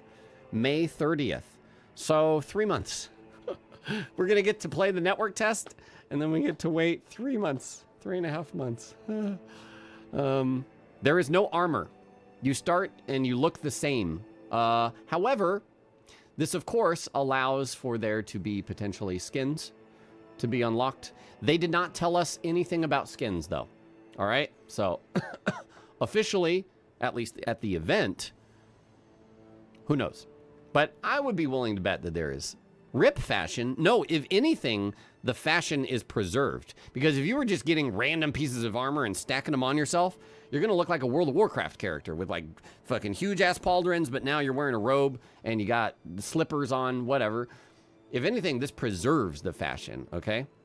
Yeah, and skins as rewards, yeah. So again, anytime you finish a match, you will get some relics, which are the meta progression outside the game. You can slot things to kind of set up your character before you go in.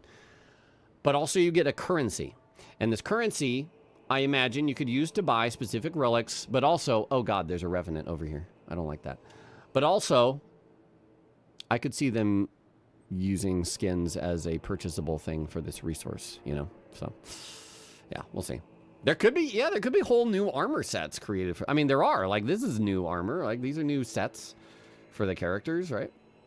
I think this is a new shield for the Guardian, maybe? I guess I'm not 100% sure. There's a lot of armor in this game, and I definitely haven't worn all of it. The Roundtable hold and layout the same as Elden Ring. Yes and no. There are similar locations. You can go back to, like, where the Dung Eater is. However, there is now a beach. There's a big beach you can access, which I didn't actually go to because we couldn't figure out how to get to the beach. But there's a beach area of the Roundtable hold. There is a training area that is new. There are some new doors that are, like, opened and that sort of thing. What else is there? There is a cliff. I'm trying to remember exactly where. So instead of the fingers, where the fingers are, now if you go into that, it's like a hallway that if you keep going straight, you'll go outside, and there is a cliff that points up and juts out, and it just kind of like does like a big little peninsula. And you can look out on the water. Yeah, there's outdoor sections. It's like they modded their own game. Yes, yeah, it's really cool. If instead of going straight forward, to that cliff, you look to your right, there's a doorway, and that'll take you outside to their testing grounds, where you can actually spawn enemies, and there's like a training dummy enemy as well. And you can, at least in the network test, the version that we played, you could build your character however you wanted. You could give yourself legendary weapons. You could give yourself consumables. You can set your level. You can change your class. And so you can just test how everything works, test damage, test all this stuff. So that the people that do want to know how to min-max can do that still. But I think what they're intending to do with the UI is hide all of this stuff, hide stats. There was kind of a conflicting kind of perception of this, though, while we were playing, because in general, they hide stats from you. When you level, I don't think you even see your stats. There was like one particular screen where you could still see your stats, but in places where you would think you could, they would like hide it. However, there was a relic that's like +2 strength and dex. And at that point, you're kind of like, well, if they're telling me that they're increasing my stats, shouldn't I know what my stats are? I could see them, changing the +2 strength to read more like, I don't know, maybe a flat attack power, or maybe just like a percentage attack power or something like that. Yes, exactly. No, that's what I'm saying about hiding the stats. I think that's good. I think, honestly, it's supposed to be fast-paced. You're not supposed to sit there and be like, okay, well, I get +7 strength from this sword, and this other sword gives me +8 strength, but I lose 2 dex. Now I have to think about which one's going to give me better based on the scaling. The intention is to speed up the gameplay, so you don't do that. You just go, oh, cool, Claymore. I like Claymore moveset the most. I'm going to use that. Bows have unlimited ammo. Bows have unlimited ammo, which was really cool. Does it still have all the damage types Elden Ring has? It has Holy, Lightning, Fire, there's Frost, there's Bleed status. There are Madness spells, but I'm not sure exactly how that works against, all enemy types and that sort of thing. Yeah, I would expect to see everything you see in Elden Ring. Stooge and Gingerbeard, welcome back. Thank you for resubscribing. You're not upset at all with not seeing every numeric value as long as the balance is obvious. Yeah, I think you're just supposed to take things at face value and understand that the strength characters will do best with the big weapons, with the big bonk weapons, and that the magic items are going to do best in the hands of the magic characters. However, you can still use them if you want to. There are no stat requirements. There's no class requirements for the weapons. You're simply gated by level based on the rarity. But yeah, if you jump down as Wilder and the first thing you see is like a staff or a seal, yes, technically you could run around and cast spells and that sort of thing. We were playing on PS5. The frame rate was good. It's like you see it here. It was very smooth. We did have a soured experience, unfortunately. They had to move the location for the event last second because of the fires in California. And because of that, we were in a hotel in Vegas, and it seemed like the hotel was causing network issues, and so people were disconnecting. They did ensure and tell us that there will be the ability to rejoin if you disconnect from your game. So in the actual version, that would not be nearly as much of a problem. If you get disconnected, you can join back into the game that you were playing. So if that is a concern to you, that is a focus that they intend to have for the full release, so don't worry about that. Am I going to buy the collector's edition? I don't know. Maybe. I've bought the collector's helms in the past, but not necessarily the collector's editions. For like Elden Ring, I have Messmer's helm, I have Millennia's helm. We'll see. Sometimes they'll send me a copy, so I usually hold off on buying. But sometimes, maybe I don't get a collector's edition. Maybe I just get the game. So, and I'm okay with that.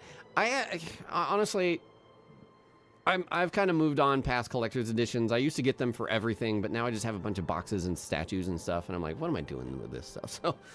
So I'm personally not as big into the collector side anymore. Is this online only? I don't know if you can do solo offline. I don't know. I haven't heard anything confirming that. But otherwise, the game is balanced for 3 players. They might do more stuff later. Bandai Namco employee gave me the shirt off their back. It's true. You think they'll give you something? Well, it's only because I won it in a game of rock, paper, scissors, so. Whew. Does it have ultra-wide support? I don't know. I don't know. I couldn't tell you. I don't have an ultra-wide setup, and so that's not something that I usually look to ask for. I apologize. Were there any surprising callbacks to other FromSoft games that you weren't expecting?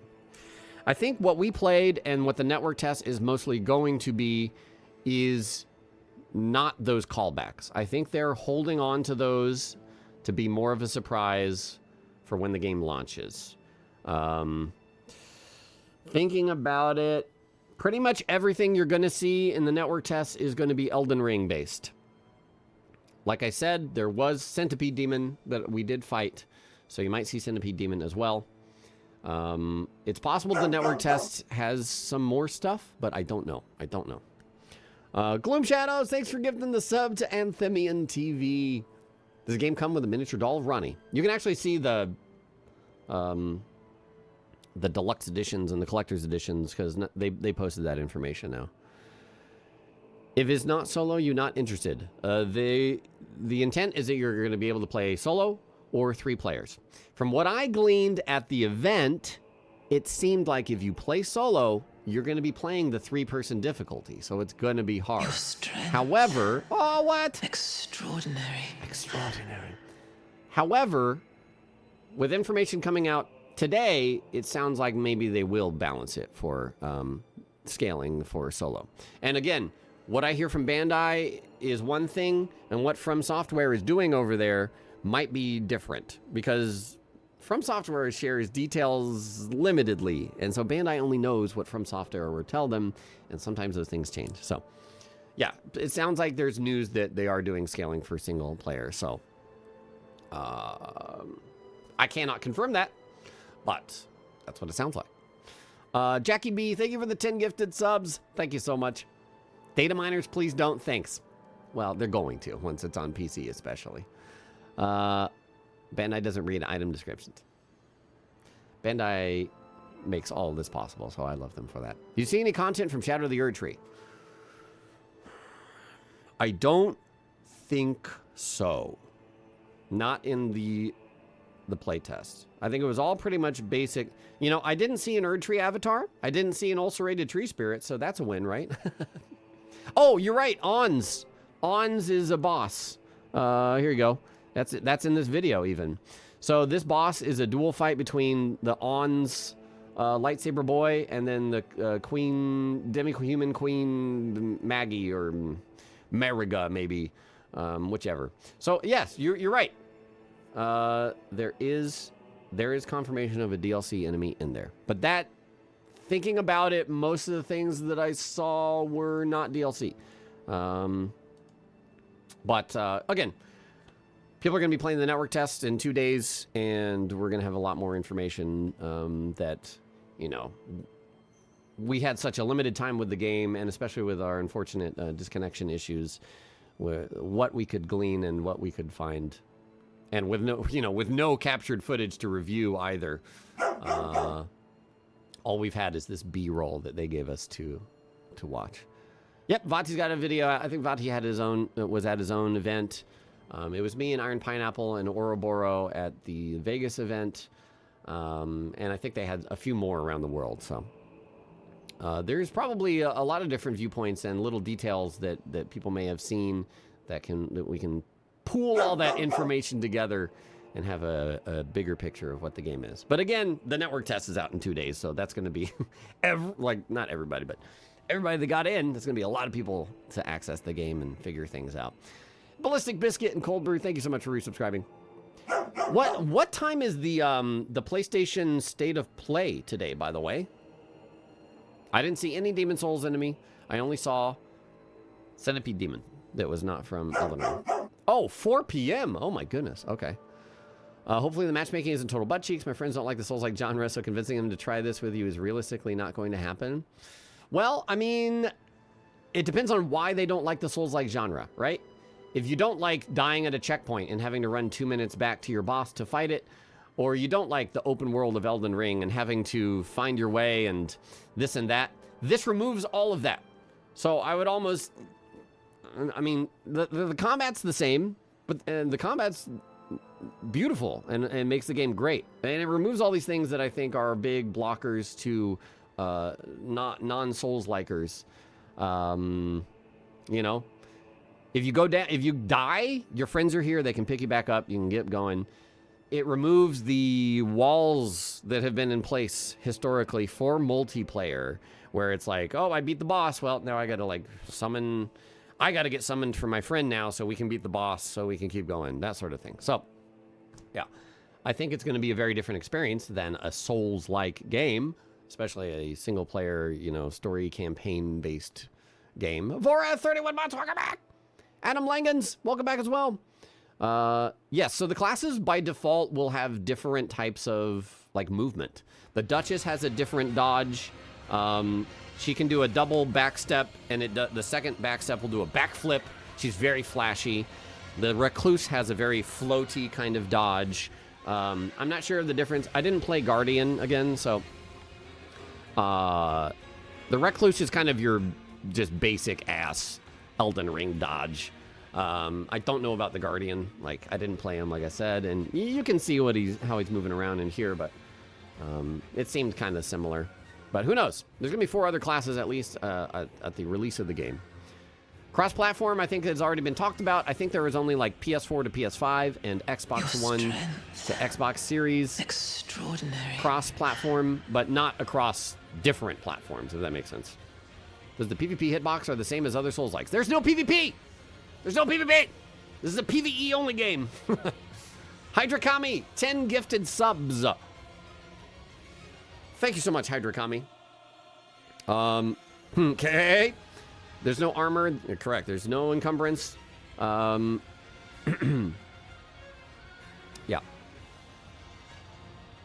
All right. I've talked a lot for 2 hours about this, and I could keep talking about it, and I'm happy to answer questions.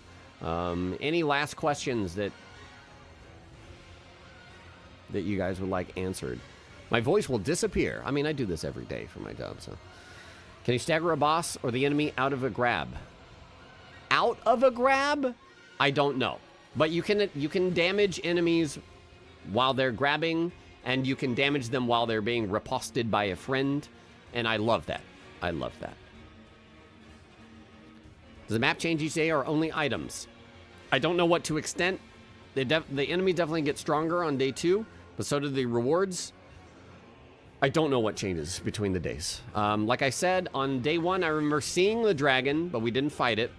And then we beat the boss, and then day 2 started, and then we fought the dragon. The dragon was still there. I don't know if it replaces things that you've killed. It probably repopulates stuff that you've already killed, but I don't know how that functions at all. We didn't get enough chances to figure that out. The circle deals about, I would say, 2% of your health per tick, and it ticks like... No, kind of bat, bat, bat. So it's not bad, but also I think it deals more damage the later in the day it is, and maybe the longer you stay in the storm. So you can definitely heal through it, and then make your way to a grace and refill your heals and that sort of thing. Do you know if one can participate in all the time slots? All of them. I don't understand why they would not let you. Yeah, you can participate in all the time slots. I believe the reason that they have time slots is so that they can do updates in between as they find either issues or things that they want to tweak, and then they can test those changes really quickly. Can Nightreign potentially replace Community Run, where you just play Nightreign with chat on Saturdays? I don't think it has to replace anything. It'll just be its own thing. I'm just going to play Nightreign. Are the relics per class or per account? So the relics are class specific. So you store them in your account. You will have a bank that is full of red gems and green gems and blue gems. But when you go to play the Wilder, for example, this isn't literal. For example, Wilder might have 2 red slots and a green slot. And so you can put 2 red slots, 2 red gems and a green gem in there, and now you play your Wilder. But then maybe the Guardian also uses a red slot, and you're like, oh, I want to take that off the Wilder, and I'm going to stash that onto the Guardian. That sort of thing. My question is about you playing with chat or not. Oh, absolutely. Yeah. I mean, I I don't know how much I'll do that. It depends. We'll have to see how it goes. If solo is really good, I might do a lot of solo play. So I just explained the damage the circle does, Dionysius. It was about like 2% of your health or so per tick. But also, I think the damage increases the later in the day or maybe the longer that you spend in it. Maybe 2% is a little bit less. Maybe 5% is more accurate. But it ticks pretty quickly, so you got to get out of there. You can hang around in the fire for a while, just like Fortnite or something. Just, you don't want to stick around, though. And to customize your starting loadout, only in the form of relics. Your weapon will always be the same. Your armor will always be the same. There is no armor, in fact. You always start with one weapon, from what I saw, based on the player test. And a lot of these things we're going to figure out more, potentially, with the network test when everybody gets to play. But yeah, the classes are predefined, how you start. You can tweak them a bit with relics by increasing, making them stronger passively. Or one thing that I know that I had was I changed the Ash of War for my starting weapon, which was I gave it Hoarfrost Stomp. So now I have Hoarfrost Stomp on my dagger on the Duchess, and that is more useful potentially than the starting Ash of War, which was it does a magic attack on the dagger, and now your dagger is buffed for like 30 seconds with magic. So you can play all the same class. You can do a triple Wilder run. You can do triple Duchess. But there are some very good things synergizing between the classes. So, but hey, you can do what you want. Do you think a regen build full tank could survive the night? Solo? I mean, I don't know the extent of all the regen effects, but there are regen effects for sure. So I think anybody who, without regen, you could survive the night, no problem. Like, you just have to play good. Yeah, like I said, the circle's about if you run to the outside of the circle in the beginning of the game, it's like 5% of your health per tick or so. And I think it's more the later you go. I just joined. Are we just starting or ending? We're just wrapping this up. But I did a 2-hour talk going through all the details and trying to remember everything that we experienced here. Fatty Zilla, thanks for 11 months. Welcome back. How big is the area? You can see the map here. It is kind of like, let's say, Limgrave, Upper Limgrave, right? Not including Weeping. You might think that it seems small, but it's big, and the speed at which the storm closes, you're not going to be able to clear a whole lot of things before the end of the day. Between the 2 days, you could probably clear maybe, I don't know, half the map. It depends on how fast you are and whether you split up and this and that. How difficult felt the bosses compared to normal Elden Ring? They're beefy, so if you're trying to fight a boss solo in the three-person game, it's going to take a while. The Death Blight icon mean next to the map icon. Death Blight icon. The Death Blight icon next to the map icon. Oops. Death Blight. I don't see it. If you're talking about this is the boss that you are targeting for this run. Is it only solo or group of 3? Only solo or group of 3. Correct. The purple fire thing? Those are little camps. Like very little camps as far as I know. Oh, this? Actually, I don't know. I guess that is actually giving you a description of what kinds of enemies are there. This, I just saw that. Did the centipede demon at another game? The centipede demon we fought at the end of day 1. You imagine this is just one map? Yeah. This is the map we've been able to play. Are there more later? I don't know. They were very hesitant to give details on how the map evolves. Again, anytime I tried to glean, it seemed like what we are getting is a very small taste of what the full game will be, but only time will tell.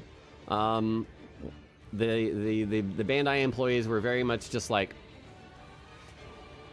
it seemed like this is underselling the game, and that is what From Software does a lot. So we'll have to see how it plays out. If you solo, how you get up? You probably don't. You probably die. Most of the loot is individual. Any of the chests you open will drop loot on the ground. Everybody can see it. You could steal loot from somebody else potentially. However, there are rewards at the ends of mini bosses and main bosses that are individual. You get to choose. However, if you pick a weapon as a reward, you could throw it on the ground and give it to somebody else. The Centipede Demon dropped the lava walking ring. No. The dev basically confirmed solo scales. Yeah, this is information that came out today and is not based off of what I learned at the event, so there might be new stuff out there from Software that Bandai didn't even know. So make sure if you want to have all your details straight, you're checking the articles and the official information sent over from Software. The event was great. Did I have, hold on. Let me see. I think I saved some photos. Hold on. 1 second, please, while I get this information and don't leak anything important to anybody else there. How do I download all of these? Can I mass download?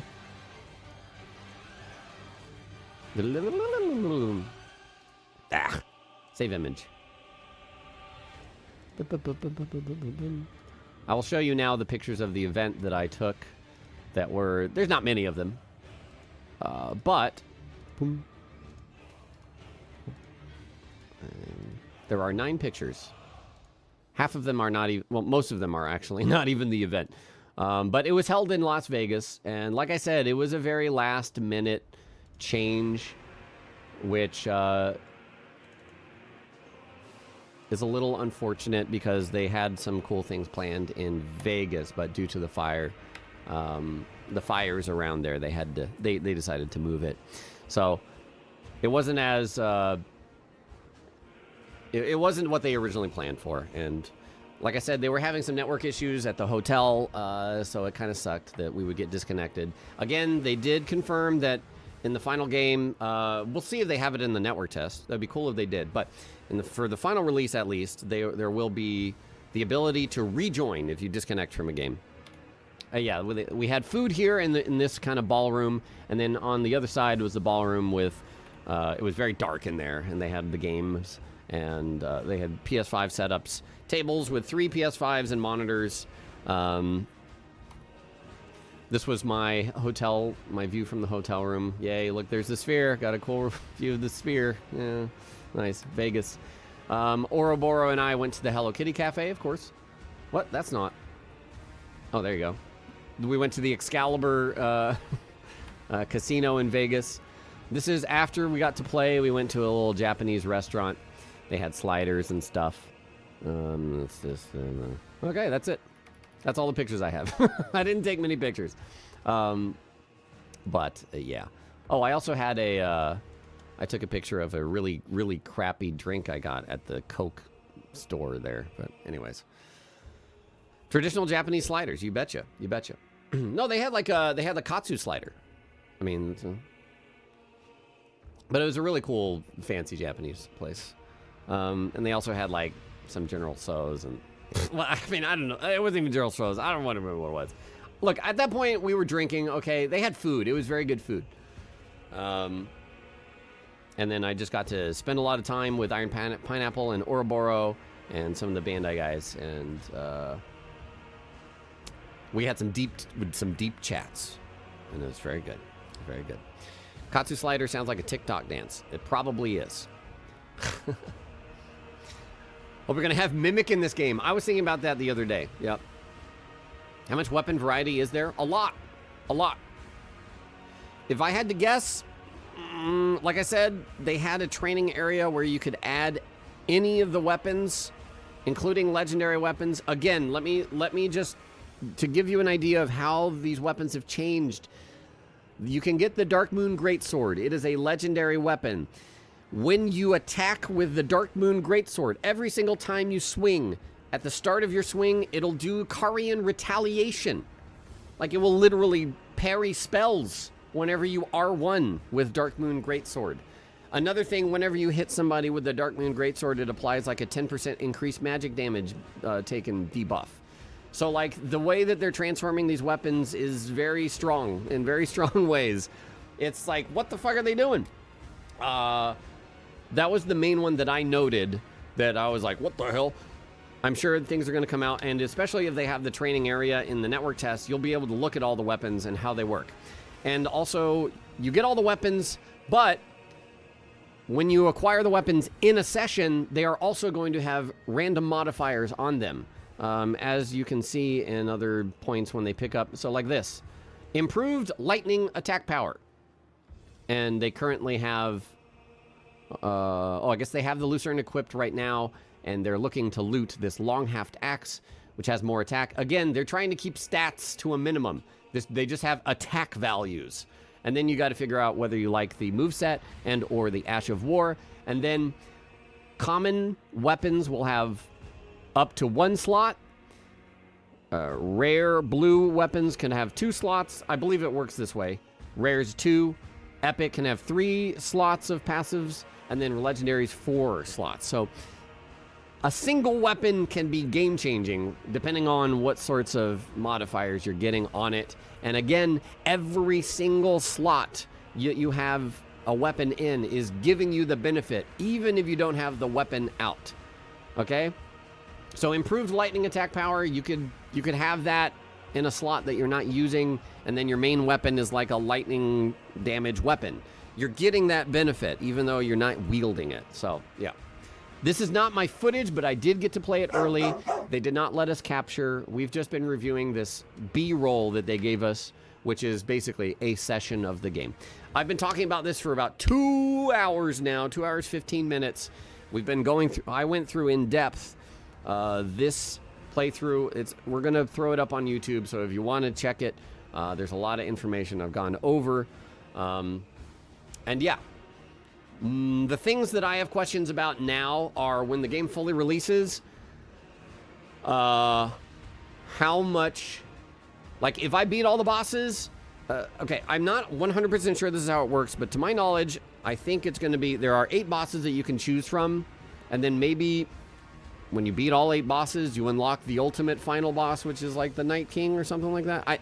The Night Lord, whatever. I'm not sure if that's what's happening, but that's what I feel like I gleaned from information when we first got details. But let's say that we do all that and we beat the boss. Like, is there anything outside of that you can do? I guess probably maybe skins. Maybe you can work towards unlocking skins and that sort of thing. I think a lot of the longevity of the game will be who you play with. If you're playing just solo and you unlock everything, that might be it for you. But the fact that you can play with different groups and you can also random queue, you know, Elden Ring or the Souls games in general, once you've beaten it, yes, but maybe you want to be a co-op guy and you just go to Margit and you get summoned from Margit and you help people with Margit. I could see that sort of thing being, you know, adding to the life of the game for you as a player. And also, of course, yeah, different characters, playing solo, that sort of thing. So, really depends on what you're looking for in a game. Whether I think it will have staying power. And they also did say that they're going to do a DLC that's going to have new biomes, new classes, new bosses, and everything. So it seems like they want to support this game. So I'm definitely interested. Very interested. Cthulhu the Depressed, thank you for the 10 months. Biohazard, 2 months. Welcome back. Hope the queue is as fast as Marvel Rivals at launch. That Marvel Rivals queue is really good. At launch, I expect it will be, absolutely, because there's going to be a lot of people playing, right when it comes out. Later down the line, that's something we're going to have to sit around and figure out. DLC for quarter 4 2025, is that something they said? Yes, Nightreign DLC. Nightreign itself, remember, is not a DLC of Elden Ring. It is a complete standalone game. It is its own game. I know it has Elden Ring in the title, and that's hard to break away from, but it's directed by Ishizaki. It's on this, it's way over here. It's not lore focused. They can put a lot of their focus into, I mean, there is lore things. There's supposed to be storylines for all the classes. Who knows how much lore there's going to be. Yeah, it is a spin-off. It is a completely separate game. Even if it is like piecemealing, you know, America Church from Elden Ring, and Fort Height was there in one of the areas, more or less. It was slightly different, but it was there. The animations and models for gear drops remind you a lot of Naraka, Blade Point, any connection there? I mean, they remind me of Elden Ring because they're very Elden Ring. They did change movesets of a lot of weapons, so it's cool. And they're not 100% sure, you know, what their goal is with that. If they wanted things to be faster, some are faster. They're flashier. They're just fancier. Who knows? Yes. Nightreign is a standalone game from Elden Ring. Correct. They are indeed separate. You don't remember bird people in Elden Ring. Correct. That's because this isn't Elden Ring. This is Elden Ring Nightreign. It's a different thing. It's been very exciting. We can keep talking about it. You can keep, if you got questions that you think of that I might have experienced at the event. But overall, I think our coverage is pretty thorough and complete. And we're just going to have to wait until the network test in 2 days, where we can find out maybe even more details. People can work through all the nitty-gritty details and see if we can glean more of what Nightreign will ultimately be. Again, though, keep in mind that this is such a small little taste of Nightreign, and that the randomization in the full version is going to be much more than what you're going to experience in the network test, okay? So if you start playing Nightreign network test and you're like, oh man, this run is pretty close to what I experienced last time, expect that. Just expect that, okay? Get comfortable with the content that's in there for the network test. There is supposed to be a lot more, and there's no dynamic changing of the world in the build that I played. So remember that that is a thing that will happen in the full release. Will it live up to expectations? Who knows? We'll see. Will it go far beyond, like From Software is often want to do? Again, we'll have to see.